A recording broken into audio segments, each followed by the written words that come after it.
Et voilà. Bonsoir. Donc bonsoir à Bonsoir. tous et bonsoir donc Sarah. Comment ça va? Bonsoir. Bah Depuis cet écoute, après-midi. ça va plutôt bien. Grâce à tes questions, je me suis un petit peu reconcentrée sur qu'est-ce que j'ai fait de ma vie depuis 8 ans à peu près. Donc c'est bien, C'est ça. c'est introspectif, c'est utile. Ça voilà, c'est pour faire un petit coup de pression à cette émission. Non, je rigole. Non, bah très bien. Bah, merci en tout cas d'avoir accepté l'invitation. Tu découvres Twitch aussi, je crois. Oui, tout à fait. Je l'ai utilisé très occasionnellement, mais j'ai pas eu à le réinstaller vu que moi je suis sur Skype pour les besoins de l'émission là. Oui, ça s'installe pas de toute façon Twitch déjà. Twitch c'est Oui, mais bon. vraiment c'est sur navigateur uniquement, mais Oui, c'est oui. vrai qu'il y a d'autres logiciels derrière. Moi j'utilise plein de trucs justement pour mettre en ligne. Donc voilà. Donc n'hésitez pas à dire bonsoir en tout cas Sarah pour ceux qui débarqueront déjà maintenant. On va être là donc jusque 20h pour papoter donc de journalisme scientifique et donc de ton parcours. Euh, donc peut-être essayer de présenter en fait. D'ailleurs c'est vrai que ton très sommairement vu qu'après on va parler un petit peu de tout, mais Ouais, bien sûr. Alors moi, comme la vaste majorité des journalistes scientifiques, j'ai fait ça après une première vie professionnelle où à la base j'ai fait des études d'ingénieur en énergétique et environnement pour me retrouver à travailler dans l'informatique. Oui, je sais, aucun lien. Et du coup, je m'ennuyais quand même assez fort. Je me disais, mince, j'ai fait une erreur d'orientation, je suis pas à l'aise dans ce milieu-là. Et après quelques tergiversations et aussi un MBA en cours du soir qui était très intéressant parce que c'est intéressant de comprendre comment fonctionnent les entreprises, mais qui n'était pas intéressant dans la mesure où je voulais pas devenir contrôleuse de gestion ou ce genre de choses. Et bah, je me suis dit, bah, je vais quand même essayer d'être journaliste, ce qui était quand même une des vocations que j'ai eues quand j'étais adolescente, mais j'ai suivi le cursus un peu classique. On fait un bac S, on fait des études d'ingénieur et tout. Donc voilà, je suis journaliste scientifique depuis à peu près 9 ans, on va dire. ouais, Si tu dis ça. ouais, c'est ça. J'ai fait 2000, j'ai rejoint le SJ de Lille à l'automne 2014. Donc bon, si on considère que je suis rentrée dans ce Ouais. métier-là il y a 8-9 ans, on va dire. Donc voilà. Euh, et depuis que je suis journaliste scientifique, j'ai fait mes armes, comme tous les journalistes scientifiques, j'ai fait plein de stages. Après, j'ai été embauchée par Sciences et Avenir pendant Tu vas combien me de temps à peu montrer près? d'ailleurs. 2 ans et demi? Ouais, j'ai fait 2 ans et demi. J'ai fait octobre 2016 Je vois un peu. jusqu'à tout début 2019 à Sciences et Avenir. Super école hein, pour le Hmm. web à Sciences et Avenir, super école pour apprendre Top. à écrire, enfin, pour trouver des angles qui marchent, hein, tout simplement, et puis écrire, écrire, écrire. Il y a ça il y a ça qui marche pour les jeunes journalistes. Et après ça, j'ai eu la chance de participer à la création d'un nouveau média web, Pure Player, chez AD News en Suisse, à Hmm. Genève, où j'ai un peu fait mon petit bonhomme de chemin. J'ai commencé journaliste, j'ai été chef de rubrique science, j'ai même été rédactrice en chef adjointe Ah pendant à oui. peu près un an. Après, Un j'ai an et deux préféré mois, revenir voire. Ouais, j'ai préféré revenir au journalisme parce que je m'éclatais plus là-dedans, en fait, tout simplement. Et bon, vous avez peut-être suivi ou pas, je sais pas si ça vous intéresse, mais la situation des médias est un peu compliquée en ce moment et du coup, Eddie News a un petit peu dû recentrer son modèle d'affaires sur uniquement les explorations longues. Hmm. Et dans ce cadre-là, j'ai eu des choix à faire. On me proposait un boulot, mais c'était pas celui qui me plaisait. On me proposait de travailler au desk d'actualité du temps, ce qui est Hmm. intéressant aussi, mais je perdais ma composante science. Et en parallèle, j'ai eu une autre opportunité à The Conversation France pour être Hmm. chef de rubrique environnement énergie. Ça c'est le Et dernier du coup, truc. j'ai préféré aller un petit peu. Ce qui est intéressant chez The Conversation, c'est que nous, on n'écrit pas, on fait écrire nos chercheurs. Et c'est pas des Oui. pigistes, c'est des chercheurs. Donc il y a un peu un côté challenge. Et malgré tout, Hmm. on peut quand même avoir une patte éditoriale en tant que journaliste quand on Pour pilote tout vrai. ça. Hmm. Donc voilà à peu D'accord. près Bon, c'était voilà le petit à pour gros faire traits. la présentation. Tu vois, je montre un petit peu avec LinkedIn. C'est assez long, hein, donc on voit qu'il y a beaucoup de choses, donc on va un peu démêler tout ça. Et du coup, donc il y avait Splagada qui était là, qui est suisse, donc il disait vive la Suisse. Hein.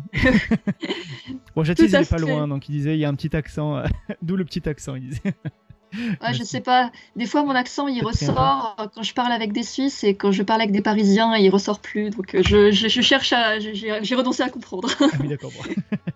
Donc ça, c'est juste pour revenir rapidement sur, en tout cas, le début. Donc ouais, au début, tu vois là, je sais pas si t'avais à voir l'écran. Ouais, Junior je le Business vois. Developer, ouais, tu vois. C'est mes Enfin, stages Laval, voilà. d'ingénieur, Ça, ça. c'était les trucs J'aurais d'ingénieur, voilà.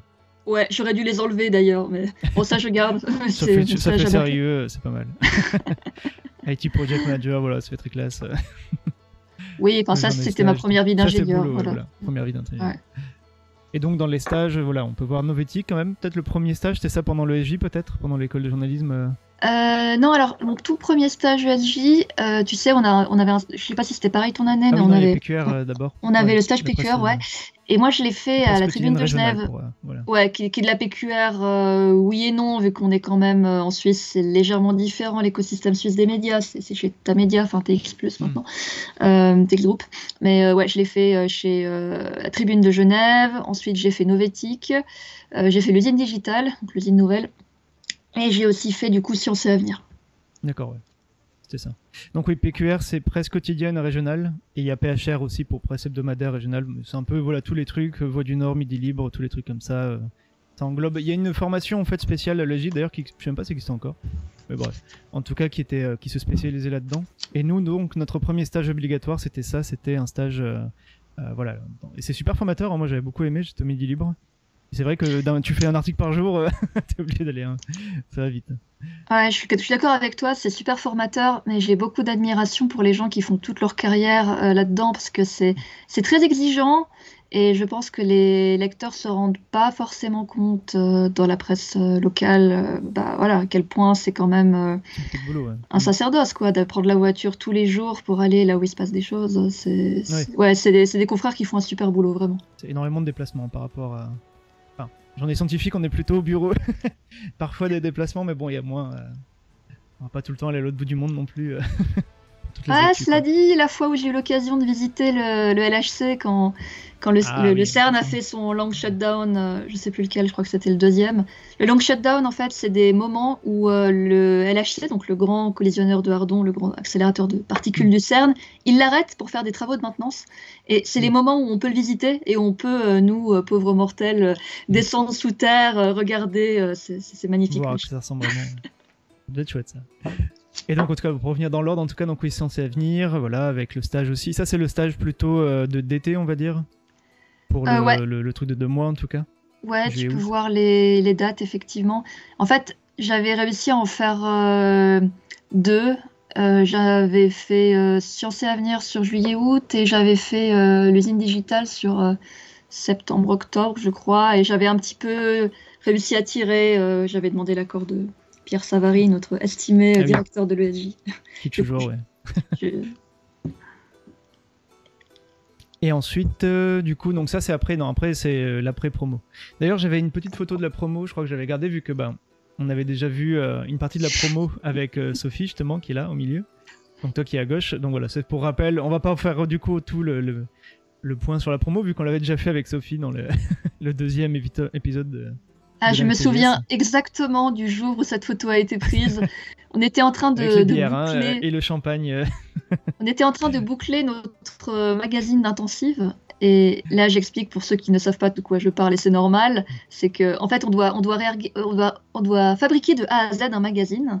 C'est-à-dire trouver un nom, faire la maquette, trouver les sujets, faire la mise en page. Et tout ça en... Je sais plus si c'était 3 jours ou 1 semaine, je me souviens plus. Et là, on était en train de se battre avec InDesign, d'où la tête très tendue qu'on est nombreuses à avoir. En particulier Marine Bollard, là au milieu, qui a la tête un petit peu, un peu stressée. InDesign, du coup, c'était le logiciel, même moi je me souviens plus trop, mais c'est le logiciel en gros sur Mac qu'il y avait pour créer le journal, pour vraiment mettre en page tous les articles. Je sais pas si ça c'est un truc où vraiment tu t'en es resservi depuis ou pas du tout. J'ai l'impression que moi je me suis jamais resservi donc. Non, moi j'avoue, j'ai plutôt fait du web. J'ai fait beaucoup de data sur le web. J'ai fait beaucoup de HTML pour trouver des trucs et astuces pour gérer dans les CMS. Les CMS, c'est les systèmes d'édition des textes. Mais finalement, InDesign, je crois que pour le boulot, je m'en suis jamais resservi. En tout cas, pour des projets perso, oui, mais jamais pour le boulot. D'accord. Donc voilà, mais au moins c'est formateur aussi, comme ça on voit un peu que c'est galère de faire un journal. J'ai entendu un petit bruit USB qui s'est déconnecté, alors j'espère que tout va bien. N'hésitez pas à dire juste si on nous entend toujours. Et Sarah, si on t'entend aussi. Ouais. Moi, a priori, mon Bluetooth n'a pas déconnecté, je ne crois pas. Je sais pas, moi j'ai eu un truc qui a bugué, mais je sais pas quoi. C'est toujours ça. Bon. Donc après, quel autre souvenir tu peux avoir de la promo, une bonne année en général? On était une promo qui était vachement soudée et on faisait la fête ensemble. Bon, je crois que ça se voit. Ça se voit un peu, On regarde à droite, ça se voit. Enfin, Non, en surtout là, fait, et puis oui. non, ce qui est cool, c'est qu'on a gardé un bon contact encore aujourd'hui. Et ce qui était chouette à l'ESJ, j'ai trouvé, c'est qu'on était vraiment à se serrer les coudes. C'est une année qui est assez. En fait, il faut savoir qu'à l'époque, on faisait tout en un an. Beaucoup de stages et beaucoup de cours, aussi bien avec des intervenants professionnels en poste dans des médias, mais aussi des cours avec des profs à l'Université de Lille 1, qui sont plus dans la médiation scientifique ou dans la communication scientifique, ou juste des profs d'épistémologie, ce genre de choses. Donc c'est une année qui est assez intense. Moi, je la rapprocherais un peu de mes années type prépa, sauf que le truc qu'on avait en plus, c'était quand même, on avait vraiment un super esprit d'équipe, on était une petite promo, il n'y avait pas du tout il n'y avait pas du tout de notion de compétition. Plutôt coopération, on se serre les coudes. Enfin, je pense que c'était pareil ton année, Adrien, probablement. Oui. J'ai l'impression que c'est bien dans l'esprit des JS. Ouais. Alors, je t'interromps rapidement parce que j'ai peut-être un bug. Alors, vous me direz si ça plante, mais je vois. Enfin, moi, je vois que j'ai un petit moulinet sur mon truc OBS. Apparemment, ça tourne toujours, mais c'était pas. Du coup, j'ai plus le chat à l'écran, mais je l'ai sur mon téléphone portable. Donc, ça, c'est les soucis du bord, ça arrive. Si jamais ça plante, je relancerai rapidement. Il n'y aura pas trop de problèmes. Apparemment, on me dit tout marche bien pour l'instant. On va laisser comme ça alors, et puis on verra. Le stream fonctionne ici. On verra trop. Peut-être que je vois, moi j'ai un effet de transparence d'ailleurs sur mon truc, je sais pas trop. Mais bref, je vois un peu. Ça c'est les. je suis en train de devenir un fantôme comme je disparais du temps comme Marty dans Contre le futur. Ouais, mais c'est parce que tu essayes de saisir cette bouteille de champagne. Je pense que c'est pour ça. Alors justement d'ailleurs j'avais raté un message comme quoi j'étais. On disait sur cette photo je suis sur la table avec le magnum de vodka, mais bon, j'étais pas dans la promo moi donc. Et nous, on n'a même pas eu l'intensive, donc on n'a pas vraiment pu faire une vraie intensive. On avait dû finir un peu plus tôt, donc on a été un peu plus tranquille pour finir le numéro.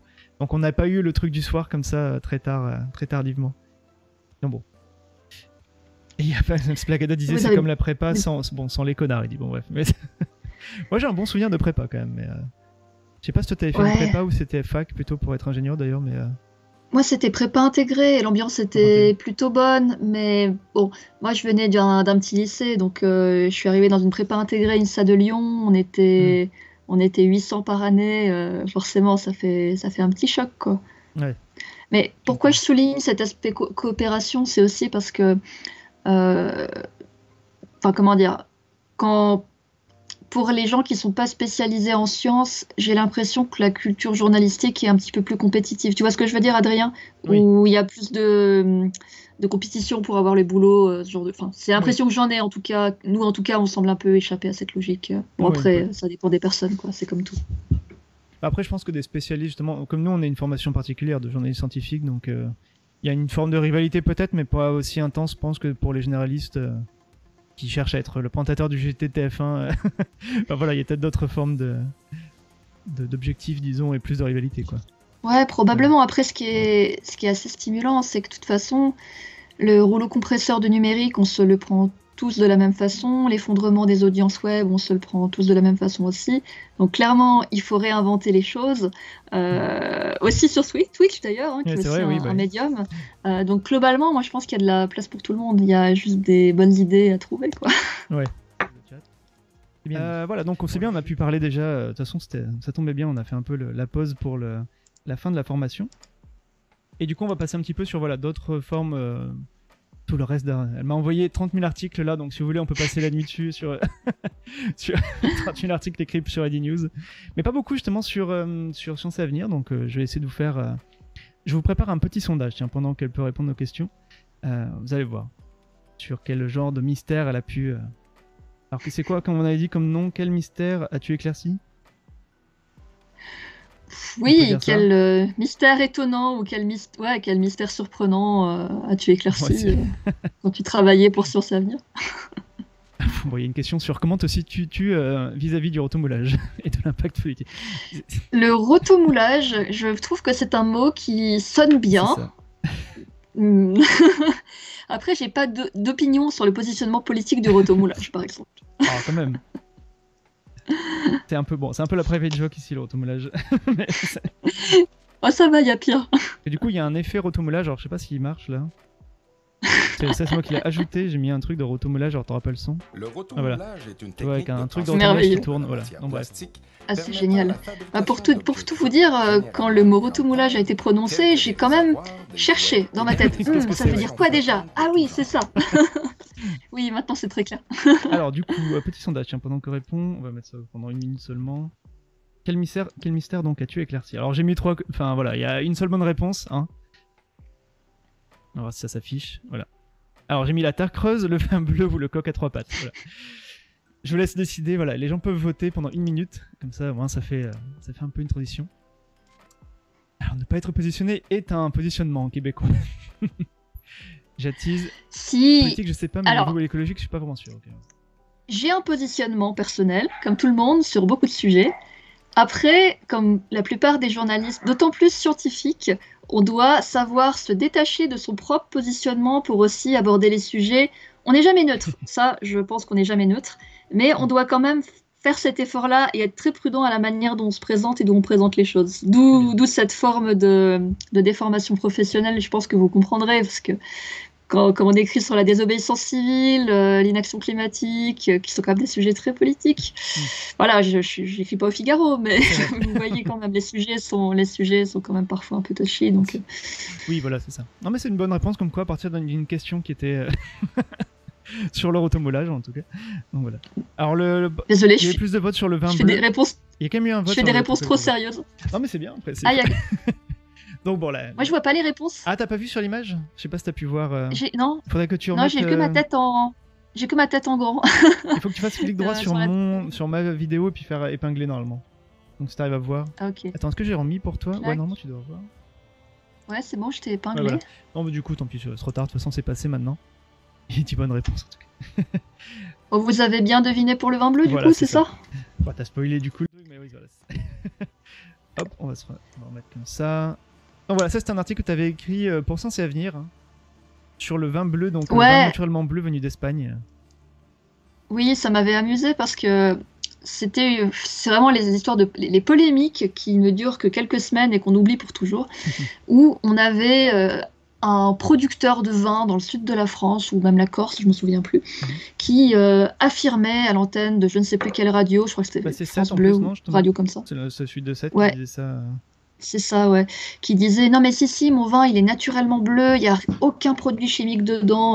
Sauf qu'en fait, quand on se pose la question 2 minutes de qu'est-ce qui donne sa couleur rouge au vin et qu'est-ce qui donne la couleur bleue aux aliments, en fait, c'est un composé chimique, un type de tanin qui s'appelle les anthocyanes.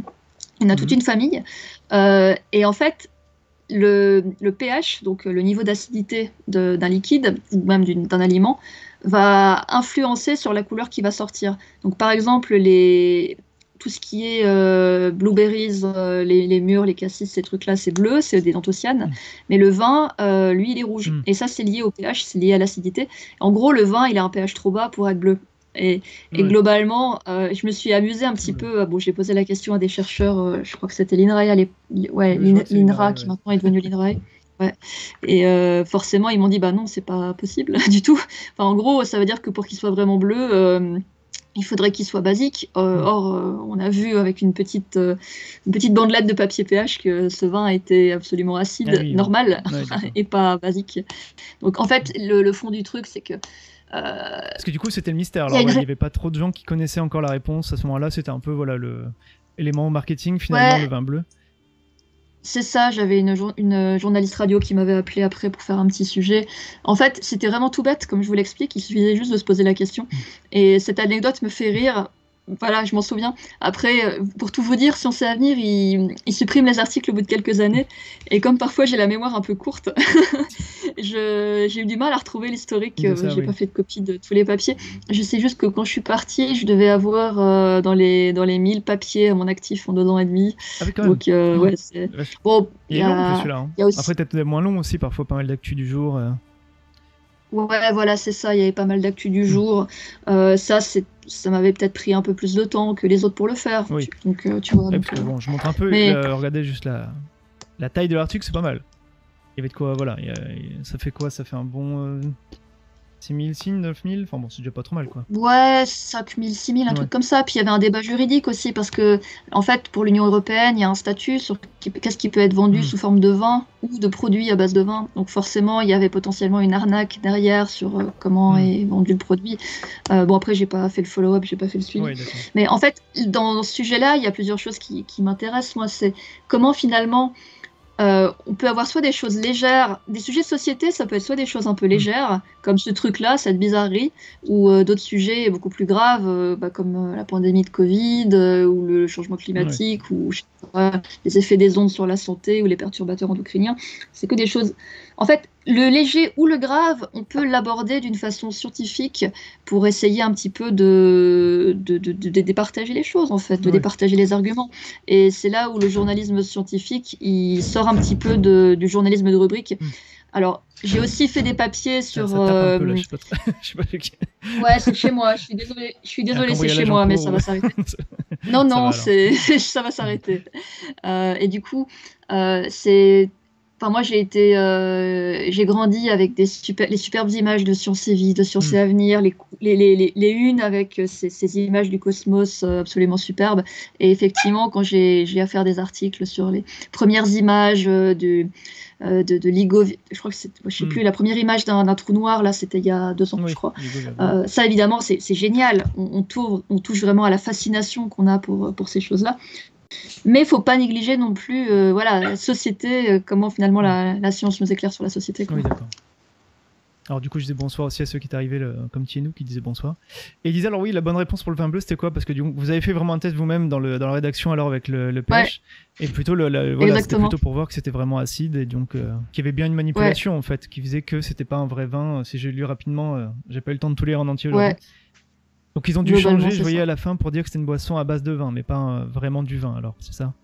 Ouais, exactement. On disait, c'est le vin est magenta, disait Splagada, rouge plus bleu, tu le rouge, tu as du bleu. Si c'était aussi simple. Mais bon. Ouais, en fait, ils ont rajouté un truc, je sais plus le nom du colorant, mais ils ont dû rajouter vraisemblablement, ça c'est une hypothèse, le même colorant qu'il y a que dans le curaçao. Vous voyez là les boissons alcoolisées, et ça avait à peu près la même nuance. Donc, puis c'est compliqué, les anthocyanes, c'est une famille de molécules aussi, c'est pas binaire non plus, quoi. Mais en tout cas, il y avait une grosse incohérence. J'avoue que les anthocyanes, je suis pas expert du tout. Je suis plus physique que chimie, clairement. S'il y a des chimistes, en tout cas, ils reconnaîtront. Vinaigre si acide, disent-nous. Et j'ai-tu demandé, alors du coup, il était bon au moins? C'est vrai que du coup, t'as pu goûter ou... Ah non, je déteste ça, il était dégueulasse. Voilà, en plus. Mais bon, ce n'est que les goûts et les couleurs. C'est ça, on va dire ça. D'accord. Donc voilà, pour Sciences et Avenir, je sais pas trop, tu m'avais pas envoyé vraiment trop d'autres choses, mais donc voilà, quand même 1000 articles qui ont été faits. Donc qu'est-ce que tu en tires de l'expérience Sciences et Avenir J'ai fait beaucoup de data aussi. Et le problème des data, c'est que c'est très plateforme dépendant. On avait fait beaucoup de data sur les plateformes de l'époque. Et là, l'écosystème a un peu changé. Maintenant, c'est plutôt Data Wrapper, Flourish. À l'époque, j'utilisais pas mal un outil qui s'appelait Carto.com. C'était l'époque où il y avait pas mal d'infogrammes aussi. Donc, ce que j'en retire, c'est globalement avoir le sens de l'actu. Le sens de l'actu, le sens du pitch, parce que tous les matins, on faisait une réunion où on pitchait les sujets. Ouais. Et clairement, c'est super important quand tu es jeune journaliste d'apprendre à pitcher sans relâche. Comme ça, tu vois ce qui marche, mine de rien. Ton rédacteur en chef et ses adjoints, c'est un petit peu eux qui vont préfigurer la réaction du lecteur, même si évidemment la réaction du lecteur, elle est super importante aussi. Donc voilà, principalement. Sinon, pour Sciences et Avenir, j'ai pu faire des voyages. Il m'avait envoyé au Next Einstein Forum au Rwanda en 2017, 18, je crois. Et c'était chouette. Enfin, en fait, si tu veux, j'ai un peu pu toucher le côté un peu politique de la science. Oui. Parce que forcément, l'objectif un petit peu des fondateurs de cette conférence, c'est de faire en sorte que le prochain Einstein soit africain. En tout cas, s'il y a un futur Einstein en Afrique, qu'on passe pas à côté et qu'on ait les bonnes universités, les bonnes structures pour quand même le mettre sur les bons rails de la recherche. Et toutes ces questions un petit peu voilà, du retour, quand on a des chercheurs originaires d'Afrique, mais qui ont beaucoup de succès, mais ailleurs que dans leur pays d'origine, comment on fait pour qu'ils puissent quand même, j'aime pas ce mot, mais évangéliser les gens les structures un petit peu d'enseignement supérieur sur place, en tout cas rapporter un truc et donner l'envie, impulser l'envie.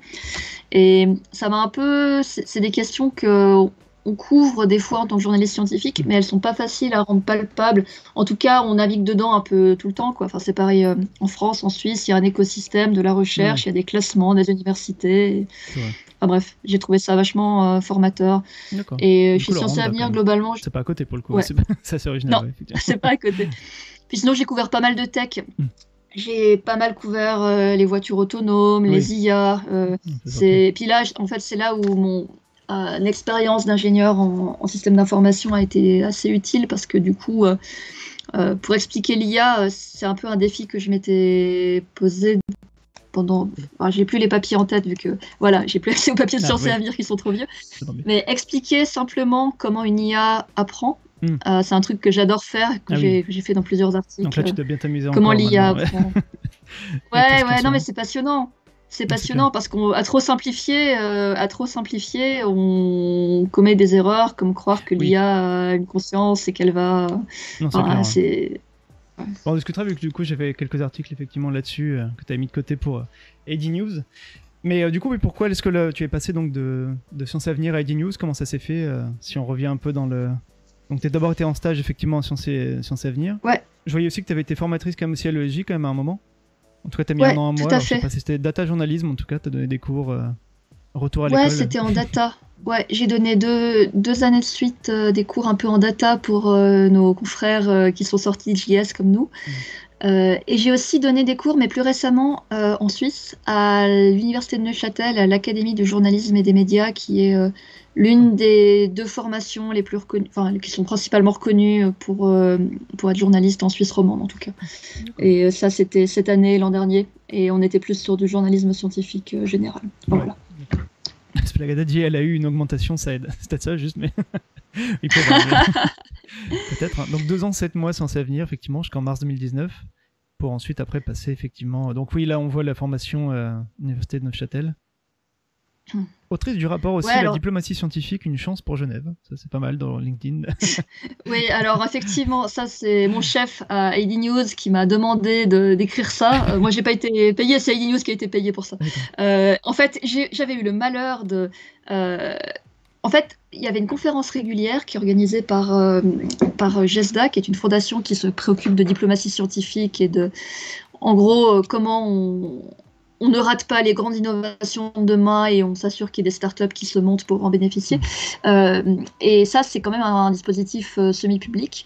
Et comme il y a pas mal de choses en lien avec les sciences, tous les ans, j'allais au sommet. Ouais. Et à un moment donné, je me suis dit, mais quand même, cette diplomatie scientifique, j'ai du mal à bien cerner les contours, à bien comprendre ce que c'est. Donc j'ai écrit un papier... mais je crois que je l'ai titré La diplomatie scientifique expliquée à ma grand-mère, ou qu'est-ce que la diplomatie scientifique, je me souviens plus. Et c'est à partir de ça où, globalement, quand ils ont eu à écrire ce rapport, ils sont venus me chercher. Et j'étais bien embêtée parce que du coup, j'ai dû vraiment plonger dedans pour comprendre ce que c'était. Mais ça a été super intéressant. Encore une fois, sur ces côtés un peu soft power... moi, je viens des sciences, des sciences de l'ingénieur. C'est quand même, les choses sont assez straightforward, quoi. Les choses sont comme ci ou comme ça. Et la diplomatie, j'ai vraiment découvert un autre monde. On va en parler justement, vu que c'est surtout avec AD News, effectivement, tu peux faire ça. J'ai pas répondu à la question comment je suis arrivée chez AD, en fait. Du coup, je suis en train de voir, c'était mars 2019, en tout cas, voilà, 4 ans, 7 mois. Ouais. Hop. Alors en fait, ils ont fait passer donc le jeune média, il a été notre site web a été lancé le 1er juin 2019, mais la structure sociale existait déjà en 2018. Ils avaient lancé des recrutements et c'est là où tu vois les stages de presse locale servent parce que c'est mon ancien chef à la Tribune de Genève qui m'a fait passer l'annonce pour me dire tiens regarde ça peut t'intéresser. J'ai candidaté. J'ai failli ne pas y aller, j'ai failli dire non. T'es accepté, t'as dit non, t'as fait dire non quoi. Non, finalement j'y suis allée quand même. Et non, parce que c'était quand même un déménagement. Et pour finir, je suis un petit peu restée entre Paris et Genève pour finir. On a coupé la poire aux deux. La région de Genève, enfin pas du Si, tout si, suisse. moi je viens de là à la base. Ah, vraiment, Si, tu moi je viens de là, viens, c'est ça, je vis là. j'avais un doute. Ouais, à l'époque j'étais entre Paris et Genève et du coup. Parce que du coup, t'avais dit que t'avais fait des études plutôt à Lyon, donc t'avais bougé quoi, quand même, en Ouais. tout cas dans la région. Mais moi j'ai grandi dans un village qui a moins de 10 km de Genève et Ah oui, j'ai d'accord. fait mes études dans un Attends. lycée qui est sur la frontière Ah, la franco-suisse, tu frontière. vois. Donc... Ah, ça c'est quand il y a un faux. Merci pour le follow. Je vais laisser un Ah petit peu, désolé. c'est ton doppelganger quoi. C'est moi qui est en Tesla, mais bref. C'est toi en Tesla. Ça ressemble un peu. Donc oui, voilà. Et du coup, je suis arrivée en mars 2019 et on a lancé le site web en juin. Et voilà, c'est super. En fait, c'est super cool d'être là dès le départ, en fait, parce qu'on voit à quel point on veut bien faire et on se retrouve toujours pris par les impératifs du quotidien, savoir que le temps est pas illimité, on veut bien Ouais. faire, mais c'est super intéressant en tout cas C'est sûr. pour l'aspect un peu entrepreneurial aussi. D'accord, ouais. Alors, il y avait Splagada qui demandait, tu étais à Corsier. Je sais pas, comme il est suisse, il doit connaître. Je sais pas. Non, moi je viens d'un petit village qui s'appelle Filinge, pas très loin d'Annemasse. Corsier, Moi, je ne sais c'est pas au bord du lac ça, Corsier? Je Non. suis jamais allé en Suisse, Attends. alors je ne sais pas. Euh, J'ai surtout des Neuch. Belges sur mon chat en général. J'ai beaucoup de Belges, mais des Suisses, il y a que Splagada, je crois. Et on a Jatis qui est Non, pas très Corsier, loin. ça me fait penser à Corzon. Mais Ah oui, Corsier. T'es pas suisse, ouais, suisse par de cœur, on va dire. Corsier au bord du lac. Moi, je suis pas suisse. Ah, Non, lui, il est pas suisse. au bord du lac aussi. Ouais, d'accord, ok. Ok. Ok, donc du coup, alors Eddie News, alors je sais pas trop par quoi tu voudrais qu'on commence, effectivement, comme tu m'as donné pas mal de... Je vais vous montrer rapidement en haut, là, mais il y a un tas de trucs. Je sais même pas si je peux le montrer, parce que du coup, c'est un peu coupé. Non, vous verrez pas, là, vous voyez juste mes onglets. Mais en tout cas, il y en a beaucoup, donc... Du coup, je ne saurais même pas trop lequel commencer. On avait sur des trucs sur le Bitcoin, par exemple. Peut-être plutôt sur le climat, c'est vrai que j'avais mis celui-là peut-être en premier. Et, le format exploration, en fait. Tu m'avais parlé de ça, que tu avais fait beaucoup d'exploration. C'est un peu le format enquête, finalement, d'Eddie News. Ouais, alors ce qui est intéressant avec Eddie News, c'est qu'on avait on avait en fait un petit peu les deux pôles qui étaient l'article d'actu, mais quand même très fouillé, très rigoureux. On avait utilisé le mot journalisme de précision pour essayer de décrire ce qu'on faisait. On voulait faire des bullet points et puis donc un format un petit peu à la Axios. Je sais pas si nos lecteurs, je sais pas si vous voyez ce que c'est Axios. C'est vraiment un truc très synthétique, synoptique. C'est américain, tout en tiré en bullet points pour les gens pressés qui portent des cravates, qui n'ont pas le temps de lire le New York Times globalement. Donc on voulait un peu s'inspirer de ça pour faire des choses très synthétiques. On s'y est vraiment tenu au début et au bout d'un moment on a un peu lâché. Donc ça c'était le pôle actu. Ouais. Et le pôle exploration c'était vraiment des reportages, des enquêtes au long cours et avec des longs formats en fait, tout simplement quoi. Oui, d'accord. Donc moi j'ai eu l'occasion de faire les deux. Au début j'étais surtout là pour les articles d'actualité et puis au bout d'un moment forcément j'ai eu l'occasion de contribuer à pas mal d'exploration. Oui. Je montre rapidement ID News, vu que du coup c'était un nouveau média en tout cas tu disais à l'époque, donc t'as pu être un peu au moment de la création. Ah ouais. C'est exactement ça. Ça par exemple c'était... non, ça c'est une exploration, attends, je sais c'est celui qui m'a offert je crois.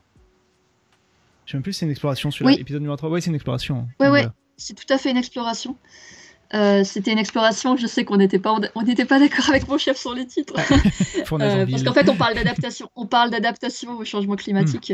En fait, mon chef, c'est là où il avait eu du flair aussi, c'est que c'était l'année où il y avait eu beaucoup de catastrophes climatiques, notamment en Suisse. On avait eu un effondrement de terrain dans je ne sais plus quelle commune du canton de Neuchâtel, je crois. Enfin bref, c'était un petit peu, on commençait à vraiment, c'était un peu palpable qu'au-delà des vagues de chaleur en série, on allait vraiment s'en prendre régulièrement dans la tête tous les ans. Et donc, on a un petit peu couvert une calamité par article. Si je puis dire comme ça. Toujours très donc là, vous avez le genre de soutien. Mais on a voulu faire ça sous un angle constructif en fait, où pour peut-être des solutions. Article. Exactement, on était orienté solution et on cherchait un petit peu quelle solution, idéalement tech, parce qu'on essaye un petit peu de... Enfin, je pense aussi que ce narratif la techno va nous sauver, il a un peu vécu. Parfois, ça peut être vrai, mais quand c'est pas vrai, il faut savoir s'en affranchir et le dire. Et là, ce qui est intéressant dans cette série, c'est que justement, dans la plupart des cas, on avait vraiment des narratifs, comment des solutions de bon sens peuvent nous aider. Mais évidemment, ça suffit pas. C'est que là, on est sur les îlots de chaleur urbains, qui sont ce phénomène de surchauffe lié à trop de béton, trop de climatiseurs, trop d'asphalte, pas assez d'espace vert et d'arbres pour faire de l'évapotranspiration. Ouais, c'est un sujet super intéressant. Ça bouge beaucoup en ce moment, on dirait, entre justement les vieilles méthodes finalement dans les villes de tout bétonner, puis maintenant de se dire, bon, en fait, avoir des arbres, par exemple, ça diminue pas mal la température, etc. Là. Exactement.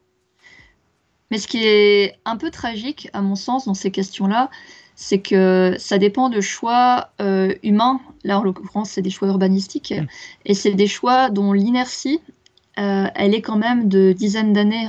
Ouais. Et pour qu'un arbre pousse, c'est qu'on est quand même sur plusieurs années pour qu'il pousse, qu'il fasse de l'ombre. Et voilà, c'est... Puis une fois qu'on a mis du béton, en général, c'est pour le laisser quelque temps. C'est pas pour le changer au bout de 3 ans. Donc, voilà, exactement. Exactement. Je reviens juste pour voir. Par exemple, là, il y avait, le genre de... Ça, par exemple, c'était qui les faisait? C'était extrait du GIEC ou mais c'était... Je sais pas si c'était vraiment l'infographie du GIEC ou si c'est vous qui l'avez faite en interne. Si. Non, c'est clairement... le GIEC, quand ils sortent leur rapport, ils ont toujours un document qui est la FAQ, en fait. Ouais. Je sais plus si c'était il y avait le ce graphe. GIEC, celui-là. C'était... Là, je peux te le confirmer, je l'ai cherché chez le GIEC, celui-là. Okay. Effectivement, voilà. Ils ont pris des bons graphistes que nous, on n'avait pas les moyens de nous payer. C'est vrai que ça aide, ouais. On a une question de Splagada. Alors déjà, il y avait Jatis qui disait Filinge. En tout cas, il a tout un pan de sa famille à Filinge. Donc voilà, tu vois. Il y a des gens pas loin. Splagada donc disait, on gère comment mentalement aux journalistes de sauter d'un sujet à un autre qui sont tous si importants? Question pour tous les deux, d'ailleurs. Mais... Je te laisse répondre en premier, du coup. Ouais. Priorité. Non, madame. C'est pas évident. En fait, ça dépend du degré d'urgence de chaque sujet. Et c'est vrai que moi, j'ai toujours eu du mal. Si je dois jongler d'un sujet important à l'autre dans la même journée, j'ai la pression de pas pouvoir m'y consacrer pleinement.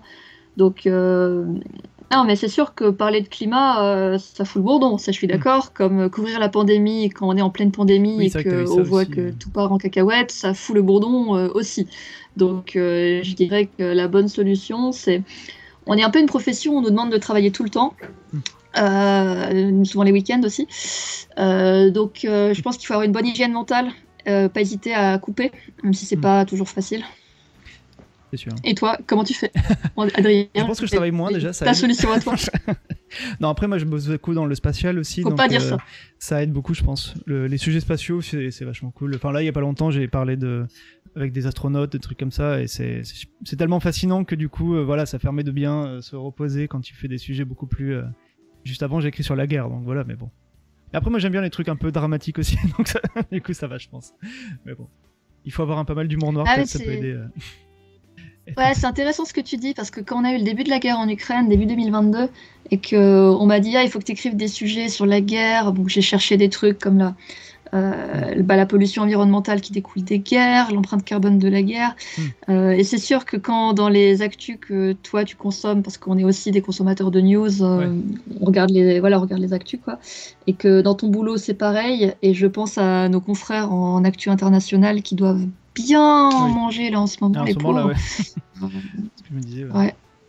C'est plus dur les trucs comme ça où c'est des cas... Comment dire? Moi j'aime bien le côté technologie en fait. Finalement nous on écrit pas mal quand on écrit. Bon toi justement c'est un peu différent vu qu'on va en parler après que tu fais des éditos. Mais quand on se concentre finalement purement sur l'aspect technologique ou stratégique, c'est plus simple je trouve. Typiquement j'ai écrit beaucoup sur la guerre en Ukraine, parler des drones, même si oui ça tue des gens forcément, mais n'empêche que le côté stratégie des drones et tout ça c'est intéressant derrière. Enfin, quand tu te focalises sur cet aspect là, ça fait c'est moins déprimant on va dire. Donc moi c'est plutôt ça je dirais. Ouais, je suis d'accord avec toi, c'est une façon de dédramatiser les sujets et de les aborder. En fait, en les abordant par la bande, on apporte une info qui va au-delà du côté dramatique aussi. Et c'est vrai que pendant le Covid, il y avait plein de façons de traiter des phénomènes sociaux qui se passaient, notamment le complotisme, où c'est compliqué d'écrire sur le complotisme. Mais si on convoque la psychologie sociale, ce qu'on a fait, parce il y a pas mal de chercheurs, notamment en Suisse, mais aussi en Belgique ou en France, qui étudient... ça c'est un exemple. Où, je sais pas si Enfin, en tout cas, c'était un débat qu'il y avait beaucoup en Suisse, plutôt en Suisse alémanique d'ailleurs, où les complotistes en Allemagne ne voulaient plus être appelés complotistes, ils voulaient être appelés queerdenker, donc les penseurs de travers, Ah, oui. enfin les penseurs alternatifs. Ouais. Donc, globalement, c'est tout ce débat sur la sémantique des éveillés, enfin les éveillés, cette rhétorique, voilà, les éveillés restent dans le noir, enfin c'est un peu la caverne de Platon. Ouais. Et quand on aborde les questions sous des angles où on parle, en fait, ce métier-là, c'est l'occasion de parler avec plein de gens intéressants, en fait, qui ont des... Voilà, et c'est de manière aussi de sortir du côté un peu drama de l'actu, je trouve, en tout cas. Oui. Et donc ça, alors tu disais, AD News, en tout cas, ça avait beaucoup été... Enfin, ça s'est beaucoup développé pendant le Covid, en tout cas. Comment est-ce que tu avais vécu la période? Toi, tu étais sur place, du coup? Comment ça s'est passé aussi pendant le... Je sais même plus comment en Suisse, il y avait un confinement. Moi, il y a eu un semi-confinement en Suisse. Sauf que moi, j'étais à Paris à ce moment-là, au début, et je me suis retrouvée un peu bloquée à Paris, où l'expérience n'a pas été très, très agréable. Hein, parce que les contrôles de police pour vérifier le confinement, les gens qui se font mettre des amendes, en Suisse on dit amender, les gens qui se font amender parce qu'ils sont à plus d'1 kilomètre de leur domicile, je connais des gens qui ont vécu ça, heureusement pas moi. Du coup, la pandémie, c'est un peu ambigu parce que pour moi, ça a été une expérience un peu où finalement le boulot, c'était... En fait, c'est un peu un truc où pour un journaliste scientifique, tu as un peu l'occasion de te dire, bon, bah mon boulot, il va vraiment servir à quelque chose, en fait. Ouais. Et cette maladie, on la découvrait, et les chercheurs la découvraient en même temps que nous, les chercheurs qu'on appelait pour avoir un avis. Donc c'était vraiment une période très particulière où on échangeait beaucoup avec nos chercheurs. Et des fois, les sujets, il fallait qu'on soit en mesure de dire ça, on ne sait pas, et de le dire, enfin, on tire la plume en fait, et vraiment, on sait que ce qu'on dit va avoir des conséquences assez importantes. On peut vraiment pas se permettre de faire de l'à peu près. Il faut vraiment être très précis, et quand on ne sait pas le dire, et penser toujours à est-ce que ce que j'écris, d'un point de vue santé publique, ça peut être mal interprété ou pas. Donc ouais, j'en retiens quand même un sentiment où on avait beaucoup de responsabilités. Et ça, c'était stimulant.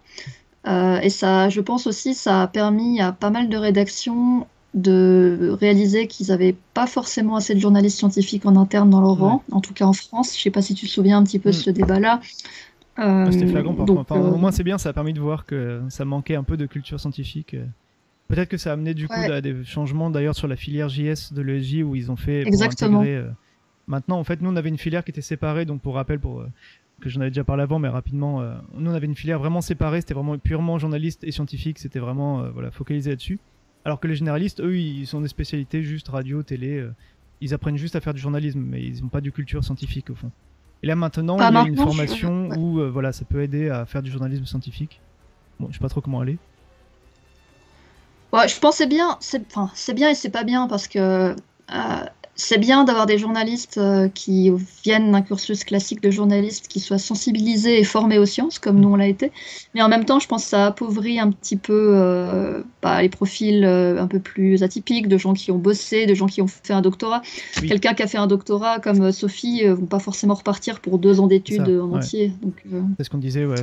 Il y a des questions. Il y a des questions intéressantes. Là, je vois derrière toi Plagada qui demande à quel niveau le journaliste scientifique fait son beurre des actus anxiogène. Alors on fait pas notre beurre parce que ça nous emmerde autant que vous de couvrir ce genre de sujet et on essaye de trouver des narratifs bonnes nouvelles. On essaye de les trouver, on essaye de faire du journalisme de bonnes nouvelles, de solutions. Simplement sur le climat, c'est pas si facile. Oui. L'exemple qu'on vous a donné là sur les solutions pour l'adaptation climatique, on est sur de la bonne nouvelle. Ouais. En gros, comment finalement construire des... Être un peu trop grand d'ailleurs. Ah oui, je fais un peu peur. Très grand. Non mais comment finalement maintenir des zones humides et des marais, c'est peut-être plus efficace pour lutter contre les inondations que juste faire des digues très technologiques. Bon, des fois, il y a des narratifs un peu simples où une techno va nous sauver la donne pour des problèmes climatiques. Des fois, c'est plus compliqué. Voilà, mais on essaye de trouver les bonnes nouvelles, on essaye de les trouver, et quand on les trouve, on vous les donne. Hein. Il disait il faudrait une partie bonne nouvelle, en fait, une journée bonne nouvelle. Mais bon, il y a des gens qui font ça. Il y a des rubriques bonnes nouvelles. J'ai vu des gens sur des rubriques comme ça. Ouais. Dans Libération, ils ont une rubrique qui s'appelle Piste verte. Je trouve ça très drôle au niveau du nom de la rubrique, et c'est exactement ce qu'ils font. C'est du journalisme de solutions pour le climat. Et moi, je me souviens dans notre exploration sur donc notre série d'articles sur la fonte des glaciers suisses, on avait fait deux papiers. J'avais fait un papier sur... ouais, ça c'est l'édito. J'avais fait un papier sur la tentative de faire repousser un glacier à Morteratsch en Suisse. Bon, et ils vont pas y arriver, je pense pas, mais l'initiative est incroyable. Et aussi une initiative en Himalaya où c'est les populations locales en fait qui font ce qu'on appelle des stupas, qui sont des glaciers artificiels pour irriguer les terres agricoles en fait. Et je trouve ça assez génial en fait. Les solutions, elles sont là, faut les trouver.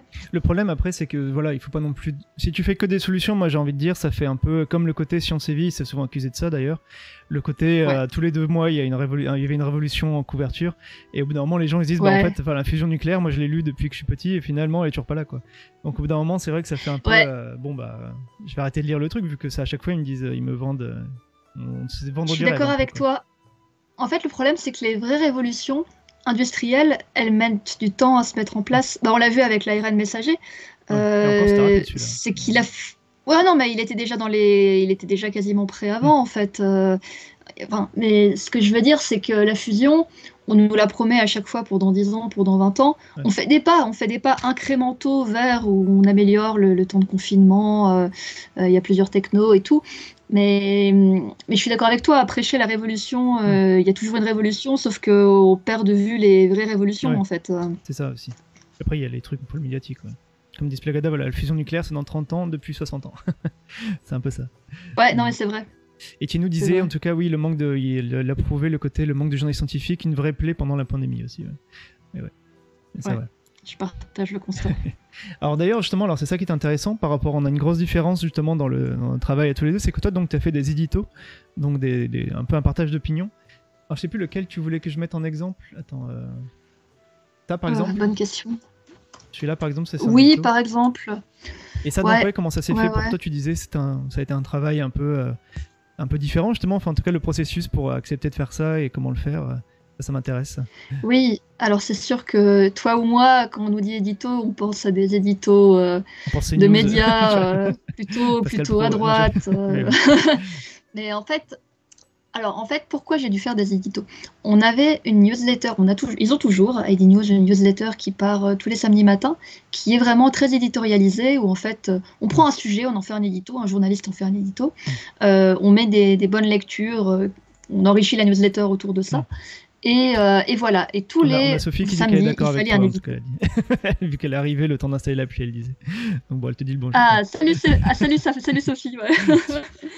Et du coup, les éditos, je me suis retrouvée à devoir en faire. Et quand même quelques-uns, parce que ça fait beaucoup de samedis dans l'année, et au bout d'un moment, on n'était pas tant de journalistes que ça. Des fois, on pouvait les faire à des collaborateurs, genre des pigistes qui avaient une grosse enquête, un gros sujet qui commençait. Et au début, j'ai eu du mal à écrire des éditos. Parce que comme bonne journaliste scientifique qui est très prudente avant d'écrire quelque chose, il faut que je sois sûre, il faut que j'ai une citation de chercheur, il faut que j'ai une référence scientifique, bibliographique qui permette d'illustrer ce que je dis. Et en fait, l'édito, c'est un format. Et ce qui est important, c'est que ce format soit bien balisé. C'est-à-dire que il y a toujours eu de la place pour les opinions dans les journaux, je pense. Il faut juste que ce soit clair, qu'on écrive bien édito, opinion. Là, je sais pas comment c'est balisé parce qu'on a changé 1000 fois de mise en page, donc je sais même pas comment ça sort maintenant. En texte, quoi, mais... Ouais, c'est un éditorial, ça doit être écrit peut-être tout en bas, peut-être après ma tête à la fin, peut-être. Ah, pour dire que c'est un édito Ouais, il y avait un format éditorial à l'époque, remonte encore un peu. Et là, du coup, alors ils ont peut-être changé ça, ils ont fait une migration. Ouais, alors visiblement c'est. Bon, je sais pas, en tout cas ils ont changé, ils mettent plus que c'est édito. Si, c'est passé. Non, ils ont changé la mise en page, mais c'était un édito en fait où je me posais cette question des narratifs climatiques en fait. C'était un moment où j'étais un peu emmerdée, justement pour le côté dramatique du climat, où j'avais l'impression de n'écrire que des bonnes nouvelles. À chaque rapport du GIEC, c'était la même chose. Je voyais même Antonio Guterres, secrétaire général, je crois, de l'ONU, qui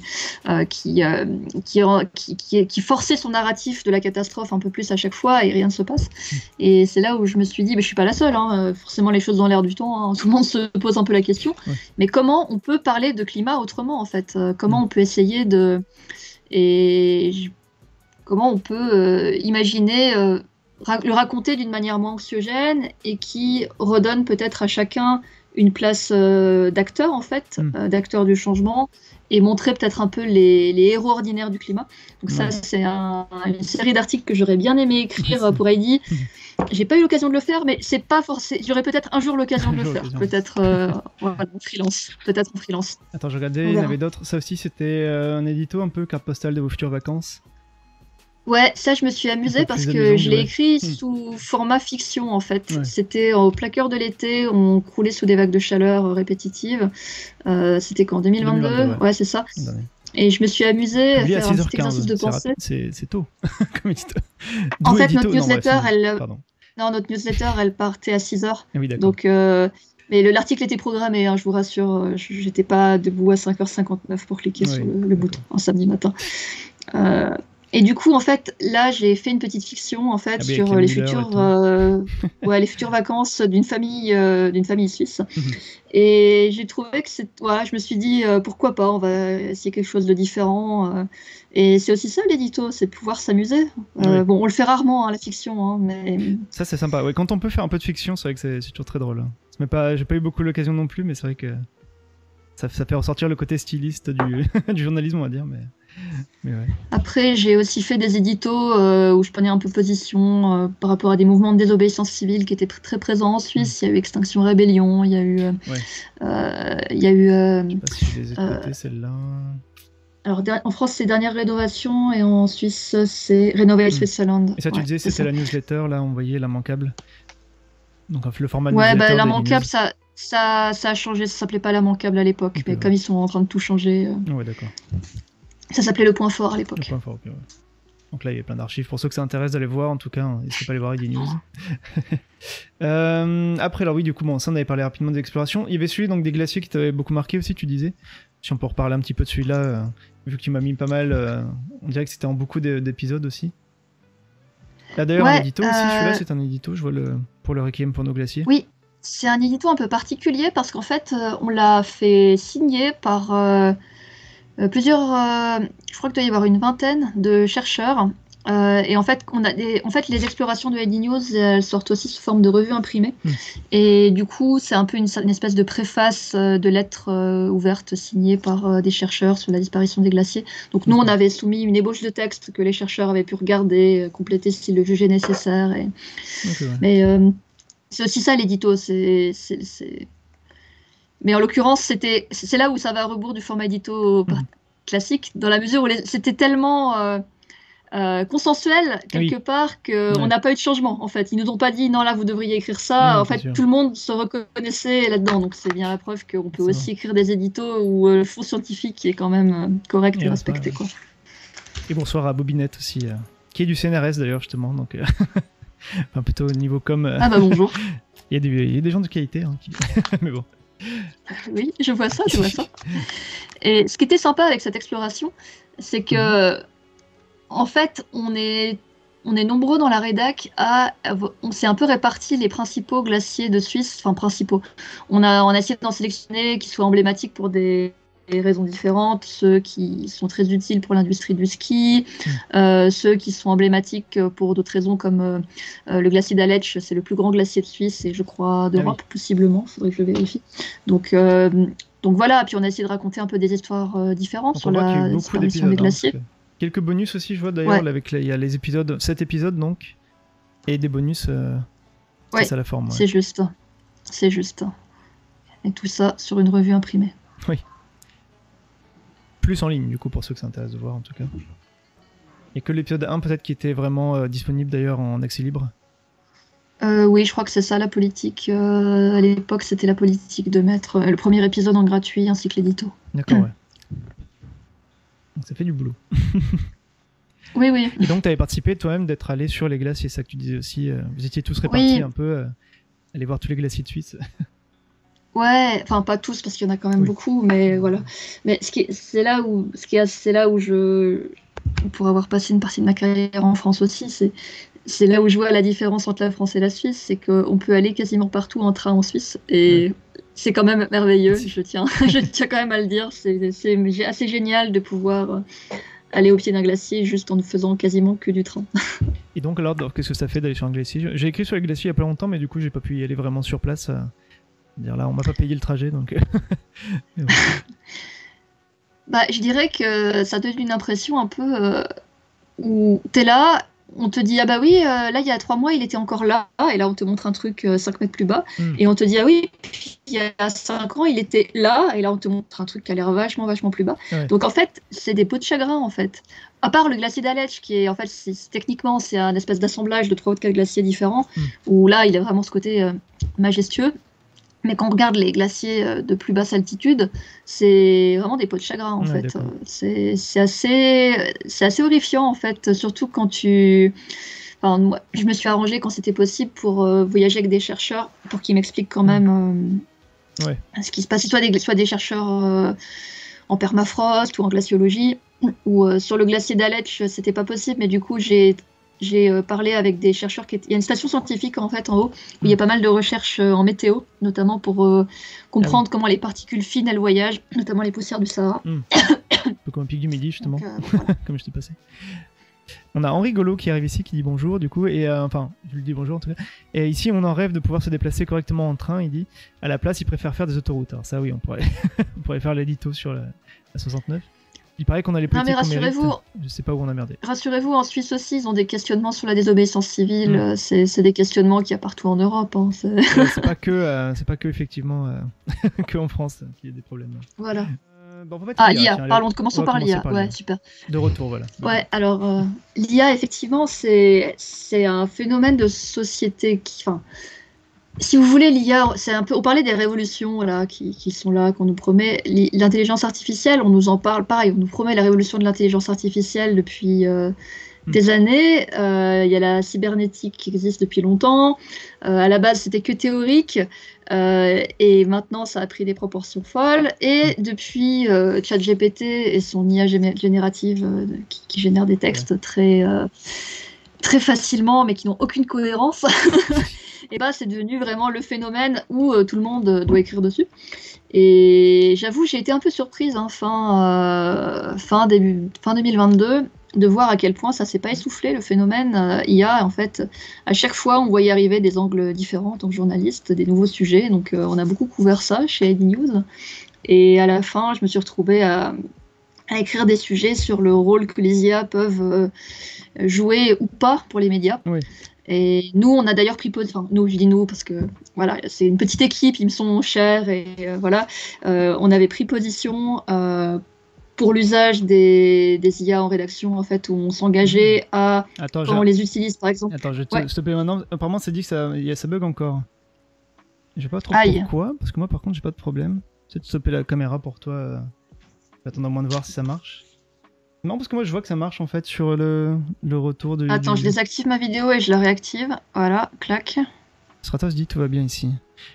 Ouais, limite, faut essayer de voir avec ta vidéo. C'est bon, je l'ai désactivé, réactivé. Ouais. Attendez, je vais remettre en grand. On verra si ça marche mieux. Ici ça marche. Ah, il y en a qui disent que ça marchait. Bon, je sais pas trop. Ça va encore faire une coupe, c'est pas grave. J'essaierai de recouper un peu mieux. Vous avez entendu du coup ce qu'elle disait sur l'IA au moins ou pas? Pour voir ça au moins si. Je vais pas te faire tout répéter. Ah, Jatis dit, peut-être qu'il faut refaire un petit F5 de l'autre côté. Moi, je vois que sur le retour stream, ça a l'air de marcher. Oui, non, il y en a qui ont entendu quand même. Donc, bizarre. Bon, tu vois, il y a des petits mystères. Je vais essayer de... Attends, je vais essayer de te remettre quand même la caméra virtuelle pour que tu puisses voir. Et on va voir si c'est ça qui a fait planter. Top. C'est bizarre parce que d'habitude, il n'y a pas de problème. Pourtant, il y a moins de trucs ouverts. Donc, normalement, ça devrait aller un peu mieux. Avec tous les trucs là. J'avais gardé le truc de côté là, pour sauver le climat, faudra-t-il sacrifier la démocratie? C'est intéressant aussi ça. Mais attends. Oui, alors c'est vrai qu'on avait tendance à. Attends, je le remets. Hop. Voilà, c'était celui-là. Je sais pas si vous voyez celui-là. On dit que oui. Oui, alors en fait, on avait un peu tendance à vouloir choisir des angles un peu poil à gratter, mais bon, rassurez-vous, le contenu de l'article, non, évidemment que la réponse est non. Mais en fait, c'était un petit peu pour revenir sur cette... Tout le monde a entendu cet argument selon lequel, ah bah oui, le climat, quand même, une bonne dictature, une bonne guerre, et ça irait mieux pour le climat, sauf que c'est pas si facile que ça. Et en fait, on explique qu'en Chine, avec la planification écologique de la Chine, ça ne sera pas mieux. Et on explique un peu qu'est-ce qu'il faudrait faire, quoi. Pourquoi c'est compliqué, pourquoi c'est une fausse piste. Ouais. Enfin, c'est un peu représentatif des articles qu'on faisait sur 2023, des articles où on essaye de prendre un sujet de société qui fâche un peu et on le traite de manière aussi rigoureuse que possible, quoi. Ouais, d'accord, je vois. Alors, je sais pas du coup si ça marche, et c'était pas dit. Ah, c'est bon. Moi, ça marche, je vois tout. On a vu comment la dictature chinoise avait bien géré le Covid. C'est vrai que bon, c'est un exemple. Par exemple. C'est pas pour ça qu'effectivement, c'est pas avec une dictature que tout marche bien, effectivement. Ce papier, il est intéressant parce qu'il fait très bien le lien avec ce que je disais avant. Par exemple, on a généré ça avec un outil, je crois qu'il s'appelle Lexicart. Ouais, et on met la pastille générée par l'IA. Et je crois que, je sais plus si c'est Le Monde ou Libé, ils le font aussi, ils mettent un grand bandeau en plein milieu de l'image. Et en fait, l'IA, l'instruction, j'avais pas vu. Vous avez mis. Ouais, c'était un peu ce qu'on s'était. Ça, c'est mon collègue Yvan qui avait poussé pour qu'on prenne cette bonne pratique-là, et je pense que c'est une bonne pratique. Et globalement, l'IA, malheureusement, c'est un outil. Probablement, c'est là pour rester. On a déjà vu en contexte de guerre sur Twitter. Désolé, j'ai du mal à dire X, donc Twitter. Sur Twitter, on a vu dans ce contexte entre la bande de Gaza et Israël à quel point on peut sortir des images, les sortir de leur contexte. Ou en Ukraine aussi, on a vu les deepfakes. Oui. Donc, partant de là, c'est là.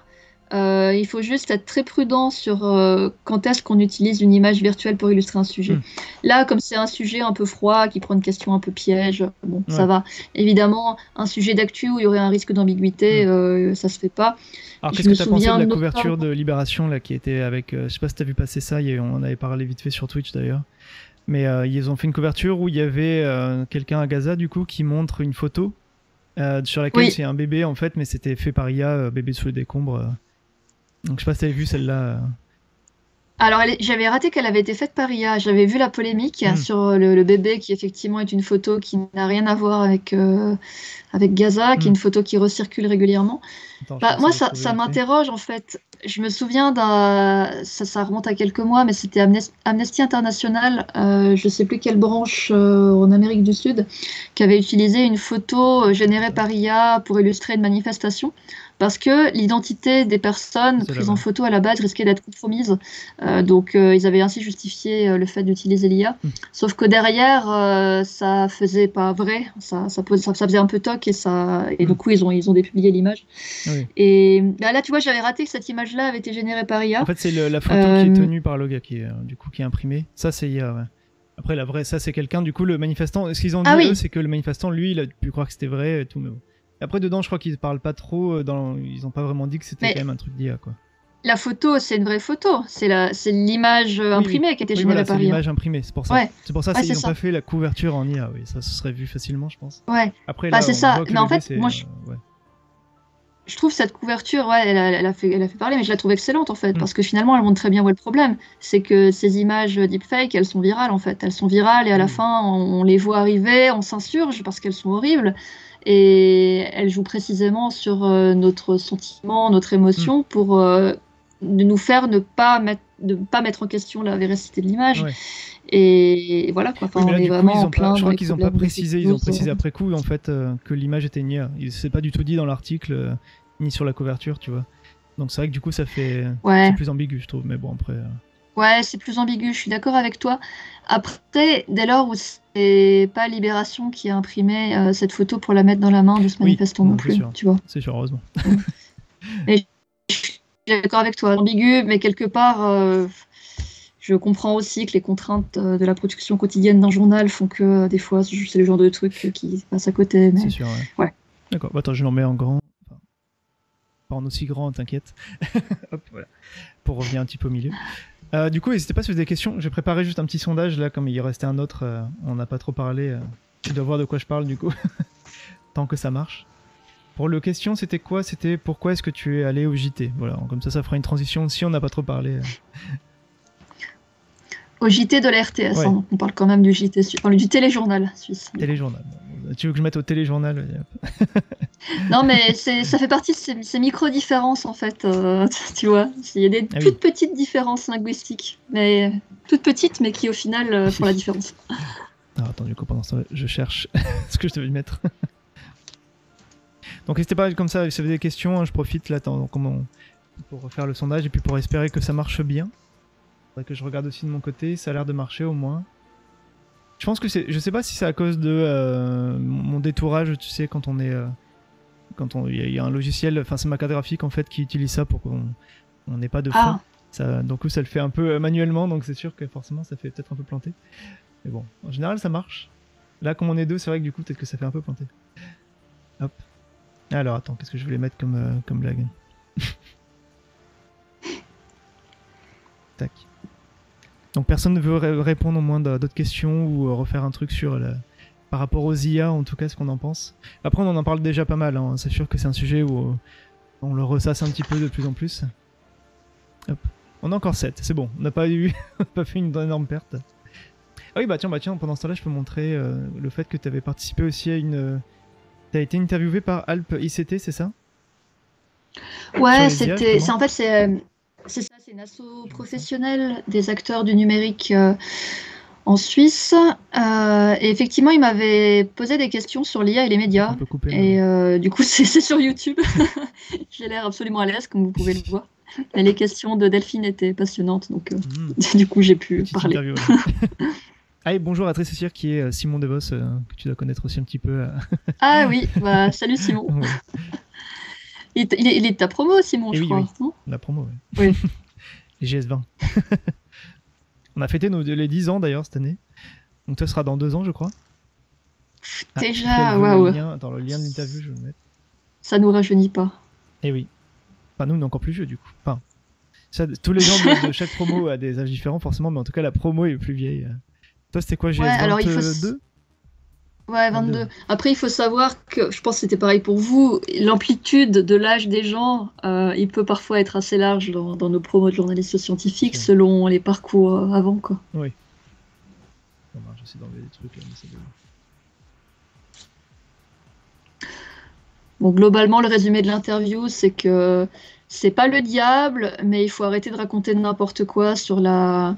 comment on appelle ça, genre l'IA qui va tout d'un coup avoir un saut quantitatif et qui va gagner une conscience. Bon, globalement, il faut peut-être arrêter de raconter des bêtises et d'attiser une peur un peu prophétique pour finalement juste voir les vrais problèmes qu'il va y avoir avec des textes générés par ChatGPT où il va y avoir des erreurs, des problèmes et que personne ne va voir, ou juste des problèmes générés par les fake news. En gros, on a plein de problèmes très concrets qui se posent dès aujourd'hui. Il n'y a pas besoin d'inviter un grand mythe un peu de fin du monde autour pour... Enfin, voilà, ça c'est le résumé très prosaïque. Alors du coup, voilà, j'ai mis le petit sondage. Pourquoi est-ce que tu as allé au JT? Alors j'ai mis 3 choix, donc là, c'est un peu moins drôle que celui de tout à l'heure.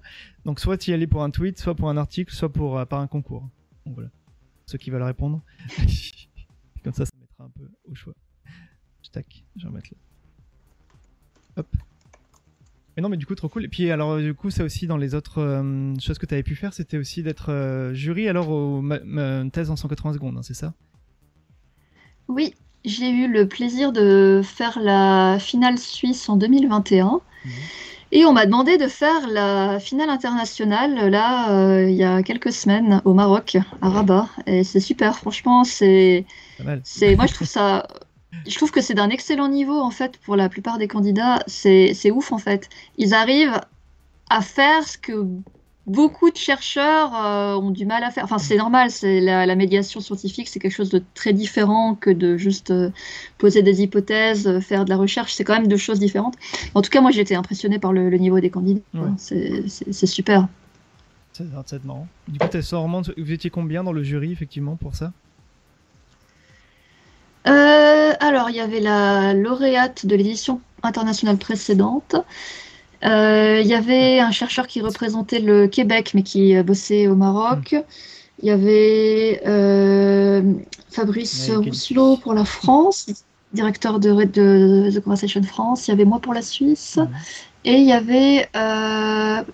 quelqu'un pour le Québec, et puis c'était la Belgique qui avait pris en fait, un chercheur marocain qui avait une double tutelle entre une université marocaine et une université belge.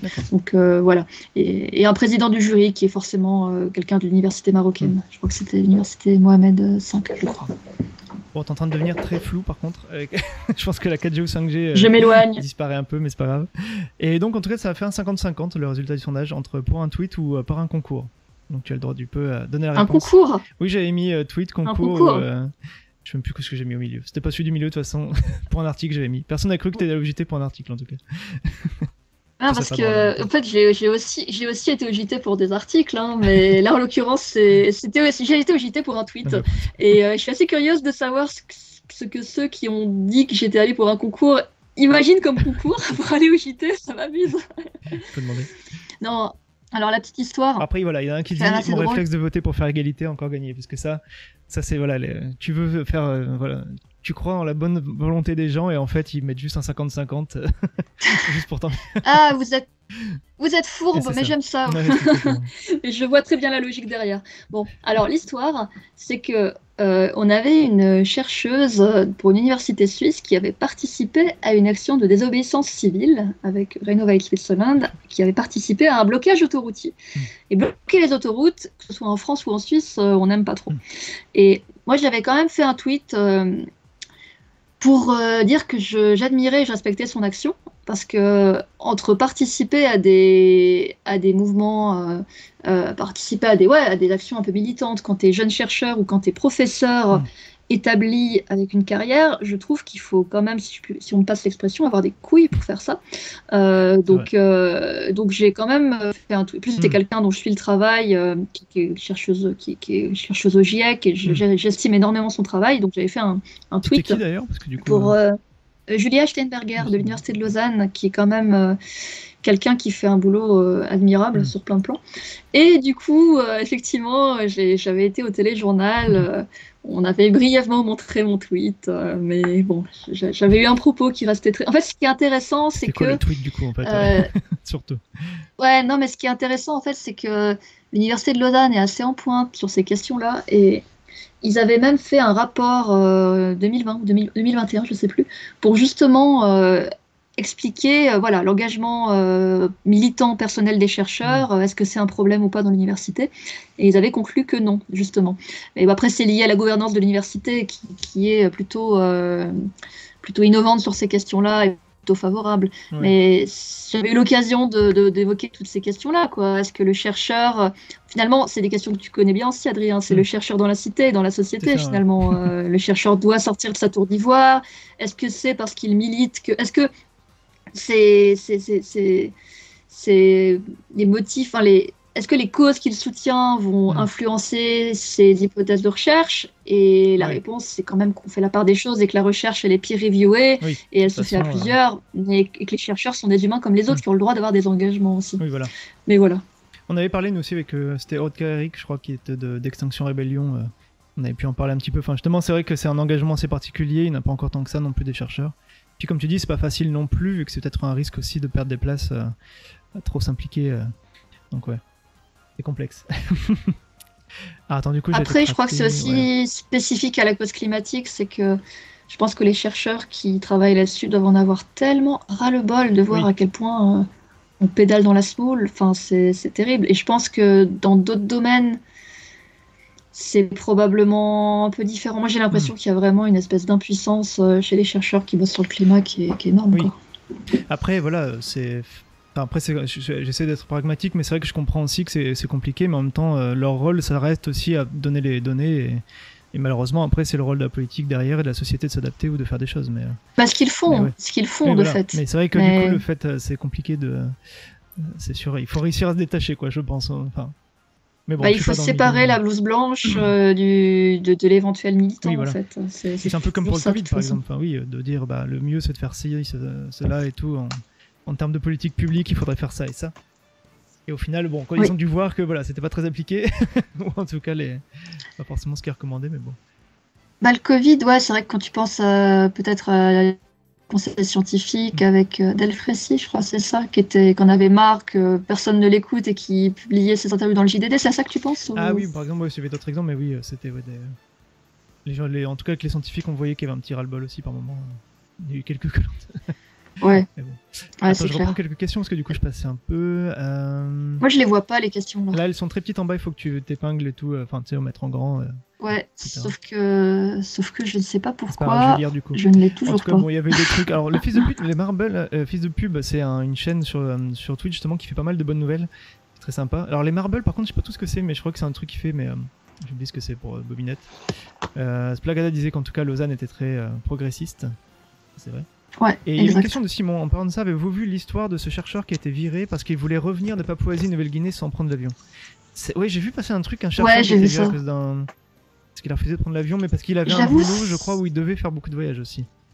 J'ai pas trop vu alors le. si j'ai bien suivi le sujet, il avait eu l'autorisation de son institution de tutelle pour faire le voyage aller en bateau, Ah oui, d'accord. même si ça prenait des jours et des jours. Mais pas le Et retour. pour le retour, il voulait le mettre dans un avion et il veut pas. Moi, j'avoue, j'ai pas trop suivi ce sujet-là, Simon. Ça m'intrigue un peu. J'ai pas d'opinion éclairée là-dessus pour le coup, parce que j'ai pas analysé trop en profondeur. Enfin, j'ai l'impression que la manière dont l'actu nous est présentée, il y a vraiment un cadrage, un framing qui fait que on voudrait qu'on voit ce chercheur comme, bah dis donc, il abuse, c'est quand même un espèce de doux rêveur. Mais j'ai tendance à me méfier de ces intuitions-là. Ces premières intuitions, elles dépendent beaucoup de cet effet de cadrage qu'on peut avoir. Si on voit passer ça dans CNews ou 20 minutes, ou bon, après il y a aussi des très bons journalistes chez 20 minutes. Donc je sais pas. Mais effectivement, ça interpelle. D'accord, il faudrait que je revoie le détail de ce truc-là en tout cas. Et attends, Yves Aubinet il disait il y a un avis de comité d'éthique du Sénat là-dessus. Ok, il y a même impuissance en écologie aussi, ouais. Ah ok. Il y a eu un trade, oui, c'est vrai, de Christophe Cassou sur X, Twitter, enfin bref, ressente sur son désespoir de faire de la pédagogie pour rien auprès des politiques. Je pense que tous les scientifiques qui se frottent à la politique, c'est même pas une question de climat ou autre chose, mais je pense que dès qu'on se frotte à la politique, on en sort un peu déprimé, je pense. Mais bon, c'est pour ça que moi je m'intéresse pas trop. Ouais, c'est très juste, c'est intéressant que tu... C'est intéressant que tu en parles parce que, comme tu le disais, ça a été clairement l'un des effets de la pandémie. Et en fait, on a le même pour le climat. Et en Suisse, il y a eu les mêmes débats qu'en France là-dessus parce que il y a eu une task force scientifique, Covid-19 en Suisse, qui, comme en France, était un peu écoutée, puis après, plus trop, avec des effets... en gros, interagir avec le politique, c'est pas évident parce que tu es là, tu es scientifique, tu donnes de la littérature, tu donnes des avis, et derrière, il faut se dire que ça, c'est une petite notule que tu leur donnes sur plein d'autres, et derrière, c'est pas toi qui prends la décision. Et tu vois des décisions qui sont pas toujours fondées sur la science. Donc, ouais, ça coince. Et finalement, on a vu ça pendant la pandémie beaucoup parce qu'il y avait des arbitrages. En fait, c'est les arbitrages à réaliser. C'est que si les choix sont faciles à faire, ils sont faciles à faire. Ils coûtent pas cher et ils ont plein d'effets. Trop cool, en effet. Si ça coûte des sous, ça coûte des choses à l'économie. Ça coûte, je sais pas, par exemple, tous ces débats sur l'ouverture ou la fermeture des écoles pendant la pandémie. On a même vu de la recherche scientifique qui était... Il y a eu un vrai problème de statut de l'expertise pendant la pandémie. Oui, il y avait beaucoup d'experts un peu. On avait de la littérature, même dans la littérature scientifique, on avait une étude qui disait blanc, l'autre étude qui disait noir, et du coup, nos politiques avaient qu'à faire du cherry picking aussi. Et sur l'ouverture des écoles, c'était assez emblématique, où le fait est que maintenant, on sait quand même aujourd'hui que le Covid n'est pas neutre non plus chez les enfants. Simplement, c'est dur de faire des choix. En fait, on raisonne toujours en situation d'incertitude.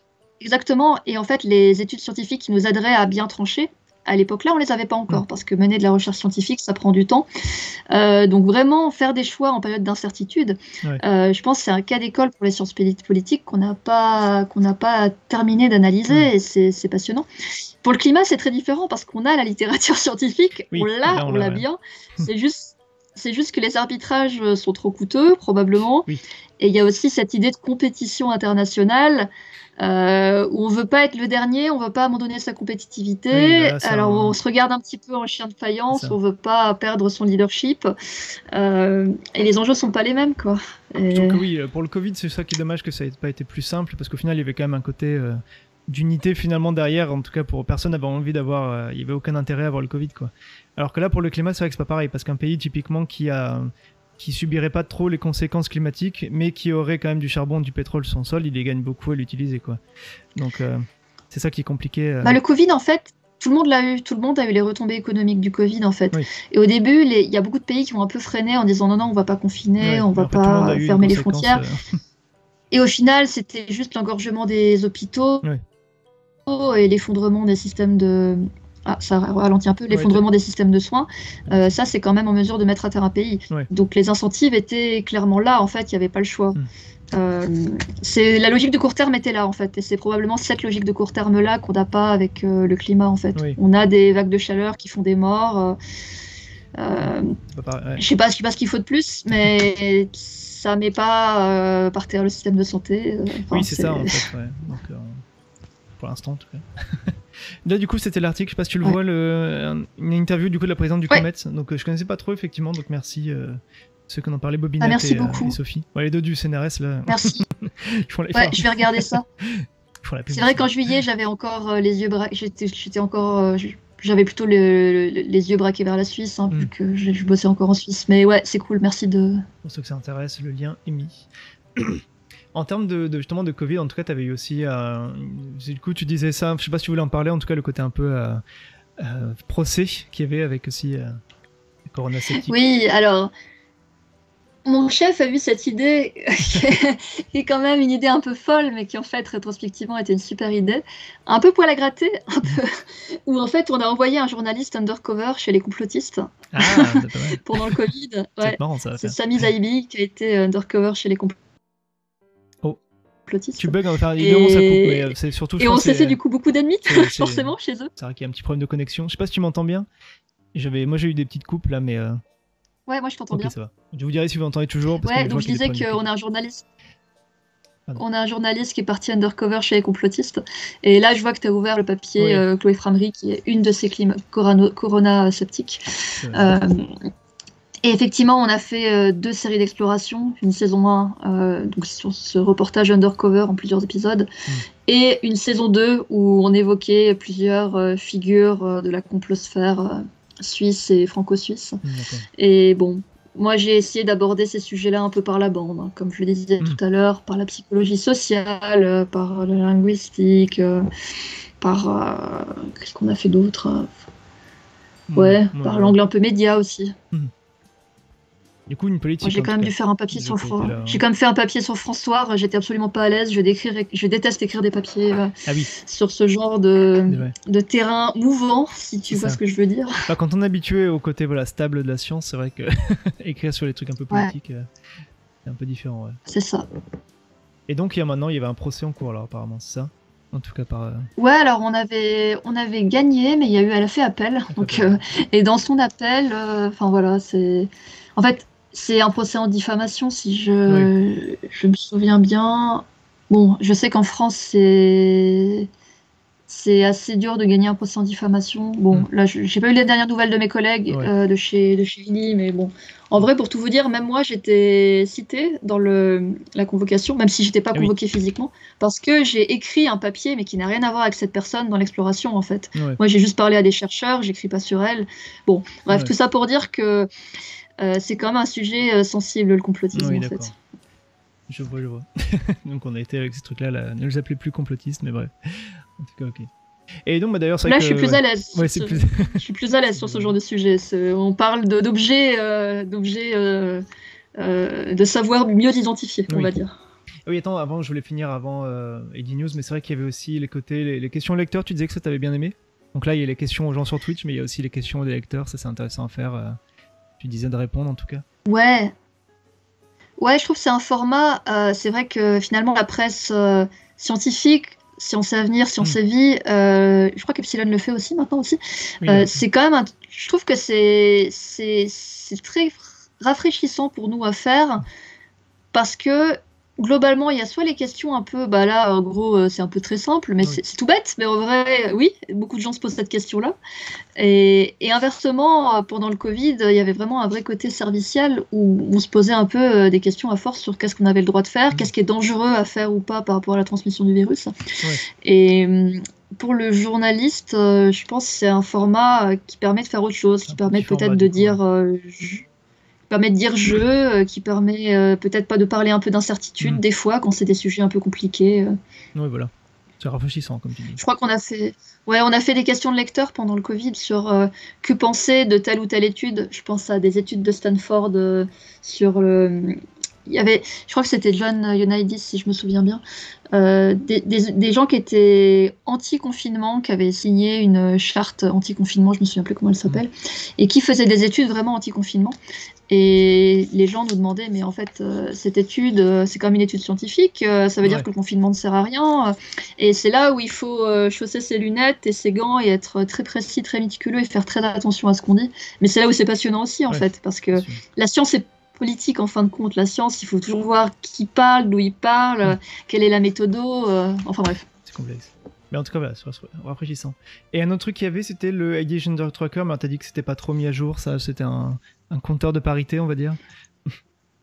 Ouais, c'était mon ancien collègue Jean Abbiatecci, qui a bossé un peu avec moi chez ID au début, qui avait lancé ça, où en fait, on voulait faire un tracker de parité dans les expertes cités. On a commencé, on a fait les développements et à la fin, on n'avait plus trop le temps de regarder. En fait, on avait l'outil, mais on n'avait pas trop le moyen de faire en sorte que nos choix tiennent vraiment compte de l'outil. Ça avait quand même causé pas mal de débats chez nous. Enfin, c'est vrai que c'est une question. En fait, c'est une question de société finalement. C'est est-ce qu'on doit nous journalistes décrire le monde comme il est? Donc avec un monde universitaire qui est plus masculin que féminin dans certains domaines, ou est-ce qu'on devrait représenter le monde tel qu'il devrait être pour donner plus de rôle modèle? Donc moi je pense que la bonne réponse c'est écrit par des scientifiques femmes en tout cas. Ouais, je pense que la réponse, elle est quelque part entre les deux, parce que quand il y a un tremblement de terre, un événement urgent, une pandémie, on va juste appeler le premier expert qui est la référence dans son domaine et qui est disponible. Il y a cette contrainte de temps qui est très présente.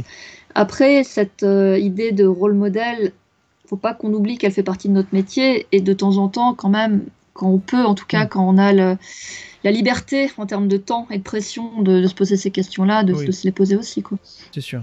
Mais c'était super intéressant parce qu'on a bossé avec un développeur de l'EPFL et bon. Mais je crois que d'autres médias avaient lancé des initiatives similaires. Oui.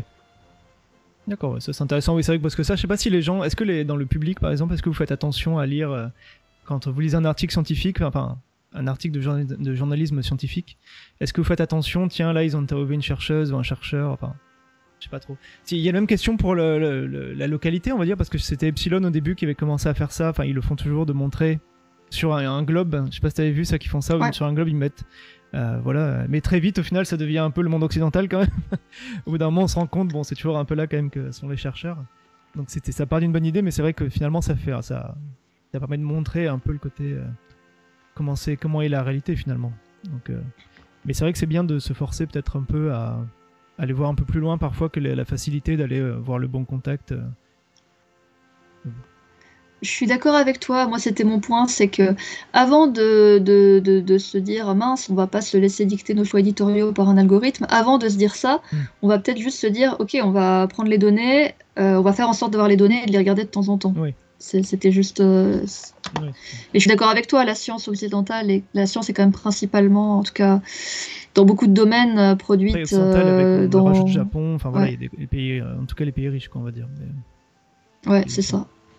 Alors dans le spatial, c'est encore pire. Même si le spatial, c'est un peu... Bon, ça va. Ouais. On peut parler de la Chine ou de la Russie. Ouais, la Chine, ils ont quand même réussi. Ouais, l'Inde aussi. Ça varie un peu. Bah, dans le nucléaire, t'as la Russie aussi, quand même. C'est vrai qu'on pense au nucléaire français, mais t'as aussi la Russie qui... répondent moi maintenant. Mais bon. Oui, étonnamment. Ouais. Sophie disait qu'en tout cas, oui, elle fait attention en lisant et en écrivant. Mais elle est un peu biaisée, effectivement. C'est sûr. Attends, je vois qu'il y a une question plus haut, parce que là, je vois les questions sur le côté. Ouais. J'ai deux questions. Oui, quelle est la plus grande gratification et la plus grande frustration? Voilà, ouais. Alors, du coup, voilà, comme c'est toi qui l'as lu, tu peux répondre. Plus grande gratification. La plus grande... je dirais qu'elle est double. Il y a d'abord le fait de savoir qu'un article est utile à des lecteurs, donc avoir des retours. Des gens, moi quand j'entends des gens que je connais pas, des amis d'amis, enfin des amis ou des parents, des proches qui vont me dire ah oui, telle personne que moi je ne connais pas, qui sont des amis à eux, qui ont lu tel article, ça fait plaisir. Ouais. On sent qu'on a apporté quelque chose. Et sur un plan un peu plus égoïste, je dirais que c'est moi apprendre de nouvelles choses, être au contact de gens passionnants. Même quand on parle de mauvaises nouvelles, comme le climat, on côtoie des esprits brillants et je trouve ça très stimulant. Enfin, moi, c'est l'un des drivers que j'ai dans mon métier, en tout cas. Ça, c'est le côté égoïste. Mais c'est vrai, je suis d'accord aussi avec ce côté-là. Moi, je fais le métier plus pour apprendre ce que je dis parfois, mais j'ai plus le sentiment de faire parfois ce métier pour comprendre moi-même quelque chose. Et après, il faut essayer de le faire comprendre à d'autres, mais c'est la vraie motivation, c'est plus que je comprenne moi-même. J'ai l'impression par moment. Mais bon, ça c'est un peu égoïste, je suis assez d'accord avec toi. Mais... Ouais, c'est un peu égoïste, mais en même temps, on a tous besoin de moteurs dans nos professions, en fait. Et on peut avoir des moteurs altruistes et des moteurs plus égoïstes, en fait. Je pense que c'est pas aberrant, ça coexiste, quoi. Et la plus grande frustration, je sais pas laquelle est la tienne, Adrien, mais je te laisse dire d'abord. Moi je dirais c'est probablement parfois de devoir faire rentrer un sujet que j'aurais bien vu en 12 000 signes en 3 000 signes, parfois. Parfois le fait de ne pas avoir autant de temps que je voudrais pour faire un sujet, ou des fois on voudrait aller plus au fond des choses, on ne peut pas toujours. Bon.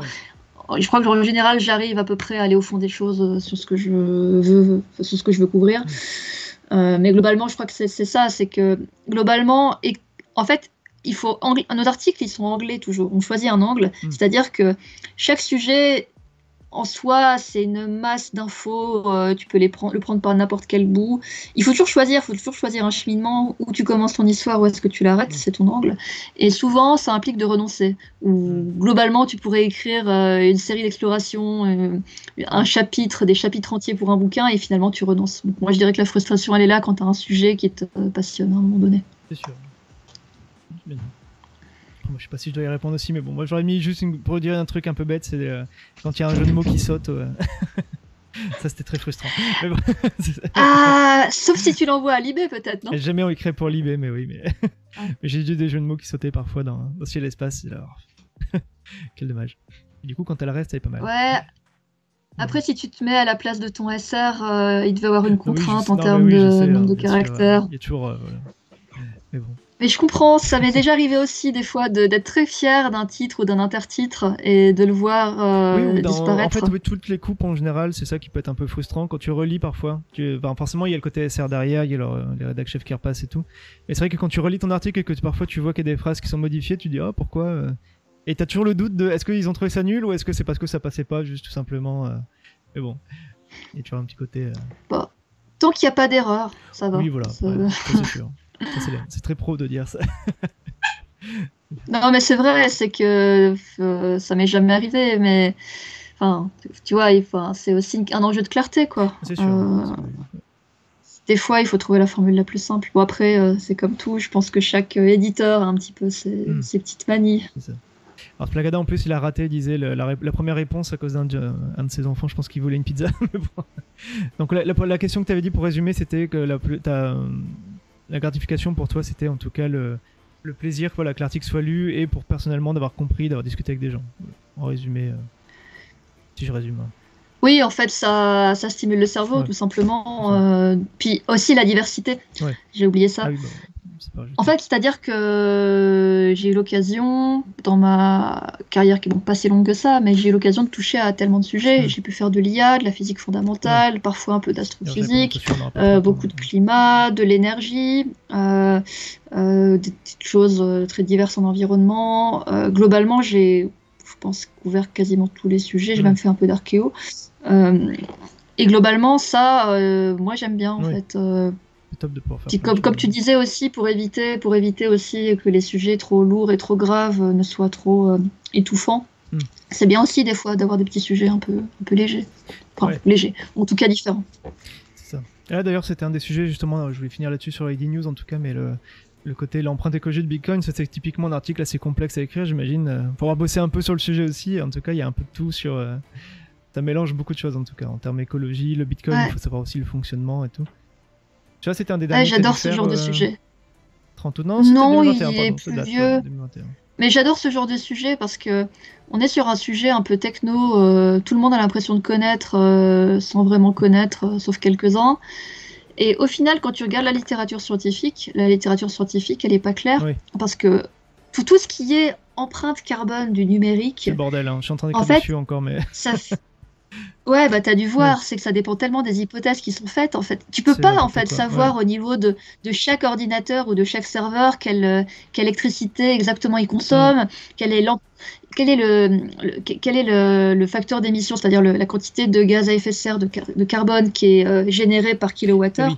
oui, Ça dépend tellement de est-ce que ton data center il a passé un contrat spécifique en énergie renouvelable, ouais. ou est-ce On peut que avoir tu plein peux de choses. appliquer le facteur d'émission qui correspond le facteur d'émission moyen qui correspond à son pays. Ouais. Donc Même à globalement, quelle tu heure te c'est retrouves à envoyé. faire Enfin, plein moi, j'avais d'hypothèses. vu des gens qui disaient, par exemple, C'est ça. t'envoies un mail, à quelle heure il a envoyé, où est-ce que c'est, à qui t'as envoyé. Enfin, il faudrait faire tous les trucs à chaque fois et ça n'a aucun sens. Enfin, du coup, les études vont vraiment d'un facteur 10 à 100 parfois. C'est Ouais, c'est exactement ça. c'est- Et moi, je trouve ça intéressant parce que finalement, on est en plein dans ces sujets-là où on pourrait se dire, il y a une expertise scientifique qui dit blanc, qui dit noir, Mm. donc on va le dire très doctement. Ouais, voilà. Mm. Euh, Après, évidemment, il y a des choses qui sont assez simples à dire, comme supprimer les emails qu'on ne lit plus, qu'on ne lira plus, nos boîtes de spam. Évidemment, ça a du sens. Mais quand on voit que la majeure partie de l'empreinte carbone du numérique, comme liée à nos terminaux, à nos téléphones, Oui, voilà. à nos ordinateurs qui restent allumés, à notre borne Wi-Fi aussi. C'est un peu coupé, je ne sais pas si on m'a entendu. Borne Wi-Fi. Attends, ouais. Donc au final, je me demande si des fois on se tromperait pas un petit peu de combat. Et j'aime bien ces sujets-là un petit peu qui permettent un peu de, Remettre un peu voilà, l'ordre de de remettre un grandeur. peu Ouais, c'est sûr. l'église au milieu du village, on va dire. Splagada Ouais. disait, bonsoir Indero, qui c'est qui t'est arrivé, j'avais pas dit bonsoir. Splagada disait en tout cas, il y a une techno actuelle qui consiste à charger des batteries tant qu'il y a du pétrole, et selon le cours du bitcoin ou du Ouais. pétrole, tu bascules de stockage à faire tourner des fermes à bitcoin. Ah oui, tu fais stockage de batteries ou alors faire tourner des fermes de bitcoin. Ouais, il y en a qui doivent faire ça. Ouais. Et ça n'aide Alors pas j'avais pas l'impact. entendu parler. Mais bon. J'avais pas entendu parler de cette techno-là, mais je sais que il y a des espèces de capsules avec plein de matos informatiques qui sont déployés près, notamment dans l'oil and gas, là, dans le pétrole, pour tout ce qui est flaring, c'est-à-dire quand on va dissiper une partie du pétrole ou du gaz excédentaire et faire une. En gros, on peut. Enfin, en gros, utiliser les moments où les barrages hydrauliques sont pas utilisés, pas encore raccordés au réseau. En gros, il y a des gens qui te disent qu'on pourrait utiliser ces interstices-là pour le Bitcoin. Ouais. Bon, après, Ça reste, voilà. après, Comme dit Splagada, moi, il y a c'est un une sujet efficacité qui me qui met mal à pourrit, mais l'aise. bon, ouais. Oui, Moi, c'est un sujet qui me met mal à l'aise personnellement parce que j'ai l'impression qu'on remet. Enfin, il y a des gens qui vont te dire que le Bitcoin est bon pour l'environnement, en fait, qui vont Oui, tirer ouais. ce trait-là. C'est quand même assez fou. Ouais. Sauf que il y a tellement d'hypothèses derrière qui sont pas explicitées que j'ai envie de dire oh là là, Ouais. attention. Et oui, Stratos, bah, ça on en reparlera. De toute façon, c'est vrai qu'on peut faire tout le sujet maintenant, surtout qu'il va être 20h, mais le numérique, on en reparlera, t'inquiète. Ouais, Les trucs l'étude du Shift Project, oui, moi aussi je l'avais relayée qui et est j'avais assez vu, debunk, j'avais vu le problème de calcul et j'avais fait un deuxième article un peu correctif. Mais c'est vrai que du coup, ouais, ça c'est un truc que typiquement ça a été repris pas mal. Mais il y a plein de. Ouais, c'est compliqué. Mais bon, ça justement, ça c'est un sujet à part, on peut passer des heures dessus aussi. On en reparlera en tout cas. C'est clair. Bah, du coup, comme il va être 20h, on n'a même pas parlé du coup de. Donc maintenant, on avait parlé Science Avenir et ED News qui t'a occupé pas mal de temps. Et qui du coup, maintenant c'est fini, ED News. Hein. Donc maintenant, c'est la nouvelle aventure avec. Non, le média attends. continue. Le média continue. Oui, Ils font c'est pas plus- fini. ils font Non, plus de petites, je disais pour toi, ils font- pour toi c'est fini. ils font plus. Ouais, ils font plus que des explorations, mais C'est ils ça. existent encore, heureusement. Toi maintenant, donc voilà, c'est passé à The Conversation France. Honnêtement, je connais pas trop. J'ai vu des articles. J'ai un abonnement caféine et parfois des articles. Mais j'ai pas de. Je sais pas si parmi le chat, en tout cas, des gens qui lisent The Conversation France. J'ai l'impression du coup que ça ressemble à Pour la Science. Il y a un côté un peu. Ça reprend finalement, c'est des chercheurs aussi qui parlent dedans. Et c'est un peu remis en forme peut-être par Ouais. une équipe de journalistes. Oui. Ouais, effectivement, le modèle n'est pas exactement le même, mais disons que c'est quand même des textes qui sont signés, en tout cas pour l'édition française, c'est toujours le chercheur ou la chercheuse qui signe. Après, nous, notre modèle, en fait, c'est une association, Bonsoir, The Conversation France, Non. et qui fonctionne avec des institutions membres, globalement, Mhm. qui payent une petite cotisation. Et c'est pour ça que les articles peuvent être en Creative Commons et à partir de là, ils peuvent être librement repris par toute la presse française. Globalement, on a beaucoup d'articles qui sont repris par par Ouest France, Slate, et souvent ils font plus de vues chez eux que chez nous d'ailleurs. C'est sûr. C'est un modèle un peu différent qui est plutôt basé sur le réseau en fait. Je me reconnecte, putain. Attends, je vais voir dans la partie environnement vu que toi du coup tu fais plutôt ouais, à ce niveau-là. Bah ça c'est une traduction de TC UK et que j'ai passé cet après-midi. Par exemple celui-là, comment les architectes peuvent... Ouais, j'ai trouvé l'angle assez cool quoi. Et donc là voilà, il y a un auteur, donc là l'auteur c'est un chercheur alors plutôt. Lecture, une architecture. Oui, bah là en l'occurrence, comme c'est une traduction, en fait, on a traduit l'article passé par The Conversation UK. Après, si tu remontes un petit peu, tu trouveras des articles. Ah oui, d'accord. Là, c'est si Conversation UK, juste traduction, donc quelqu'un avait déjà fait le boulot, et là, c'est en français juste. Bah là, j'ai eu un papier que je pensais passer aujourd'hui, les chercheurs m'ont pas répondu. En fait, on fait l'édition plusieurs fois où on a un premier jet des chercheurs, et évidemment, on n'est pas des brutes, on va pas éditer sans leur faire relire le sujet. On va leur faire, voilà, on leur fait relire, on attend qu'ils fassent les modifs. Donc, par exemple, tu cliques sur le glyphosate. Oui, c'est d'accord, voilà.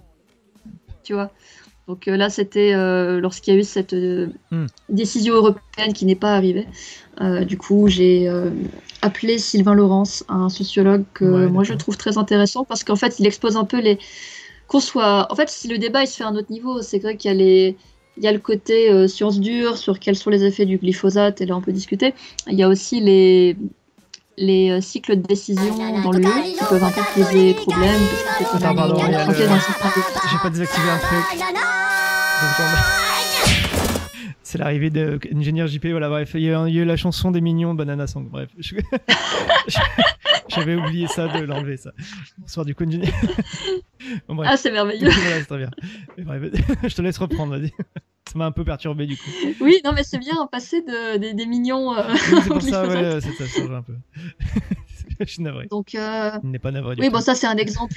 En fait... The Conversation France, globalement, il y a deux mécaniques, je dirais. Il y a les articles qui nous viennent de chercheurs qui... Ça rame un peu. Est-ce que je suis toujours en ligne? Je suis toujours en ligne. Ouais, c'est ça, pas coupé. Donc on a deux mécaniques. On a, je dirais, le push et le pull. On a les chercheurs, on a un flux d'articles qui nous arrivent de pitch, on les appelle des pitch, de chercheurs qui nous disent ah ouais, j'aimerais bien écrire là-dessus. Donc ce qu'on fait généralement, c'est que on leur pose des questions, soit par mail ou alors on les appelle. On les aide un petit peu à angler, on passe commande quoi. On reçoit, on propose des choses à éditer et ensuite ça repart, ils complètent et puis là on publie. Et des fois quand il y a des actus un peu fortes, là c'était le cas pour le glyphosate, il y en a d'autres du même type. Il y a aussi eu la grève de la faim de Thomas Braille pour la 69, là, il y a quelques semaines, où là, on va chercher activement les chercheurs et on essaye de les faire écrire sur le sujet, quoi. Et forcément, quand tu es journaliste et que c'est toi qui fais les citations, c'est plus facile parce que là, tu leur demandes de signer. Donc, en l'occurrence, on l'a fait un peu sous forme de questions-réponses parce que c'était plus facile, plus rapide, en fait. Oui, c'est sûr. Donc c'est un mélange du coup d'interview et de reformulation peut-être parfois quand c'est les chercheurs eux-mêmes qui écrivent quoi. On va dire un peu. Bah disons que c'est plutôt l'enjeu de titrail, je dirais. Il y a la vulgarisation. Oula, attends, je perds un peu de réseau là, attends. Attends un peu que ça stabilise. Je suis d'accord avec les ça rame. Voilà, c'est revenu. Vous m'entendez? C'est revenu. Ça a bugué un peu mais ouais, c'est vrai. Donc la façon naturelle. La façon d'écrire scientifique pour les publics scientifiques n'est pas du tout la même que pour la vulgarisation scientifique, il y a ça. La manière d'accrocher un sujet, ils vont pas forcément ouvrir sur l'événement le plus incitatif aussi.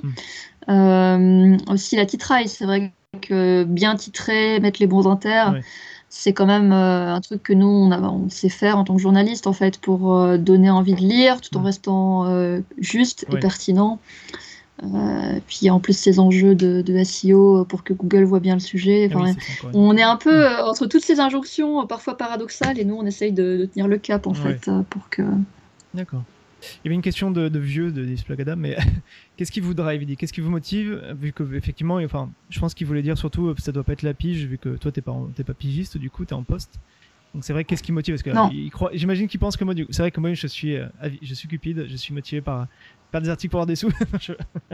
Non mais c'est vrai que c'est différent du coup effectivement comme rapport au métier. Mais j'imagine que bon. Qu'est-ce qui te motive du coup à écrire au jour le jour? Bah moi j'écris moins, j'édite Oui, déjà, édite, mais j'adore et écrire, voilà. donc je pense qu'à un moment donné je vais avoir envie d'écrire, C'est ça. donc bon, on verra quoi. Pas besoin Donc moi en fait d'incitation. j'aime bien comprendre les choses et j'aime bien être un petit peu stimulée, et c'est un peu la même réponse que j'ai faite tout à l'heure, c'est être au contact de gens qui m'apprennent des choses en fait, et en écrivant les choses, mieux les comprendre, avoir l'impression de mieux comprendre. Enfin, on dit qu'on est dans une société technocratique, en un sens c'est vrai, et ces questions, comment le savoir scientifique va illustrer la prise de position et de décision politique. Enfin, c'est des sujets que je trouve passionnants en fait. C'est que ça permet de comprendre un petit peu le monde. Enfin, c'est très générique ce que je dis. Ouais, dans ouais. quel monde vit-on? Mais ça aide à comprendre comment, pourquoi on est dans ce monde-là, quels sont les rouages. Enfin voilà, c'est juste passionnant en fait. Comprendre en fait. Voilà. C'est une jolie phrase. Je pense que ça pourrait même servir de mot de la fin pour aujourd'hui. Parce que c'est vrai que comme je t'avais dit 20h, alors on va pas te faire trop dépasser, puis et tout le monde va avoir envie d'aller manger aussi, à force. Je suis désolée, j'ai beaucoup tenu le crachoir, j'ai beaucoup parlé. Non, c'est normal, c'est pour ça que j'invite. Hein. Sagada disait que Sciences et Vie, en tout cas, il serait jamais devenu chercheur, donc au moins, voilà, pour dire que ça sert, pas que Sciences et Vie, mais du coup, Sciences et Avenir et autres, tous les médias généralistes, en tout cas de sciences, ça peut aider aussi. Si j'avais découvert le rotomolage à 8 ans, je serais jamais parti vers les maths. Là, c'est autre chose, le rotomolage. Mais bon, ça, c'est une autre référence. Il faut que je l'écoute, cette émission que tu as faite avec Alexia, du coup, pour comprendre la ref au rotomolage, parce que c'est même pas de sens, hein. C'est un moment quelqu'un parlait de rotomolage, on parlait de plastique et caoutchouc, tous les magazines, donc voilà. Ah oui, elle a bossé dans la presse SP, la presse pro. Ah ouais, d'accord. Donc c'était l'occasion d'en parler un peu. Ça a dérapé un petit peu, effectivement. Là, ça va, on est resté. Bon, il y a eu des bugs, par contre, désolé, ça a un peu planté à des moments, c'est vrai. Mais j'essaierai de refaire un peu mieux sur YouTube, j'essaierai de recoller un peu tous les morceaux. Et puis voilà. Et Elro, oui, désolé, tu arrives à la fin, pas de bol. Et comme je disais, il y aura le replay donc sur YouTube. Je vais remettre d'ailleurs le lien. Je vais même le montrer pour ceux que ça intéresse qui découvraient ce soir, vu que c'est pas la première fois qu'il y a eu l'émission. Un super réseau, j'ai l'impression. Ça devrait aller. Donc voilà, sur le YouTube, je vais vous mettre même le lien. Alors tu vois, ça, je sais pas si tu t'avais montré d'ailleurs, c'est vrai que je mettais aussi des interviews de journalistes. Quoi notre chercheur s'appelle, ou là par exemple c'était un biochimiste et tout.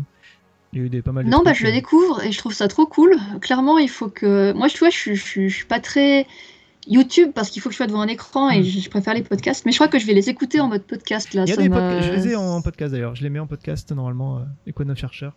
Même si je le travaille pas très bien parce que ça demande tellement de temps. Enfin, déjà, il y a pas mal de boulot derrière quand même pour les couper un peu. C'est compliqué. C'est qui que t'as eu en IA là du coup? Vincent, je sais plus comment. J'oublie même le nom. Attends. J'oublie le nom. Comment il s'appelait déjà? Emmanuel Vincent, pardon. Emmanuel Vincent. C'est un chercheur INRIA. Donc, voilà. C'est très intéressant. D'accord. Ok. Bien. Puis après, voilà, il y a eu plein de trucs sur El Niño, l'hydrogène naturel. Le deuxième que j'ai fait, c'était sur la fin du nucléaire allemand. Ça, c'était une. Voilà, ça permet de faire des trucs un peu plus complexes. Et donc, pour les journalistes scientifiques, donc toi, t'es la 6ème. Après, donc Simon Devos, Sophie Félix, Bruno Buchet, Alexandre Opioz et Pierre-Yves Bocquet. Ton dernier. Ouais, j'avais vu Pierre-Yves Bocquet. On fera le prochain. Pour bientôt, je sais pas quand. À chaque fois je dis ça, mais il n'y a pas vraiment de date. On fait en fonction. T'as déjà un nom en tête pour le prochain ou la prochaine? J'ai potentiellement quelqu'un du Figaro, ce serait. Donc on verra d'ici là. Soline Roy? Non, ce serait un autre que je connais par régate. Cyril. Ah oui, d'accord. Cyril Vanderberg. Oui. Sylvain Vanderberg. Ouais, il est. Ouais. Parce que comme j'ai fait des régates. Je lis très souvent. Je lis très souvent aussi. Faut que j'écoute aussi. Faut que j'écoute. Faut que je prenne le temps d'écouter. Je serais assez curieuse de savoir ce qu'il serait dispo. On verra s'il est toujours intéressé ou pas. Donc ce sera, j'essaierai de faire ça en novembre peut-être, si j'ai le temps, ou décembre.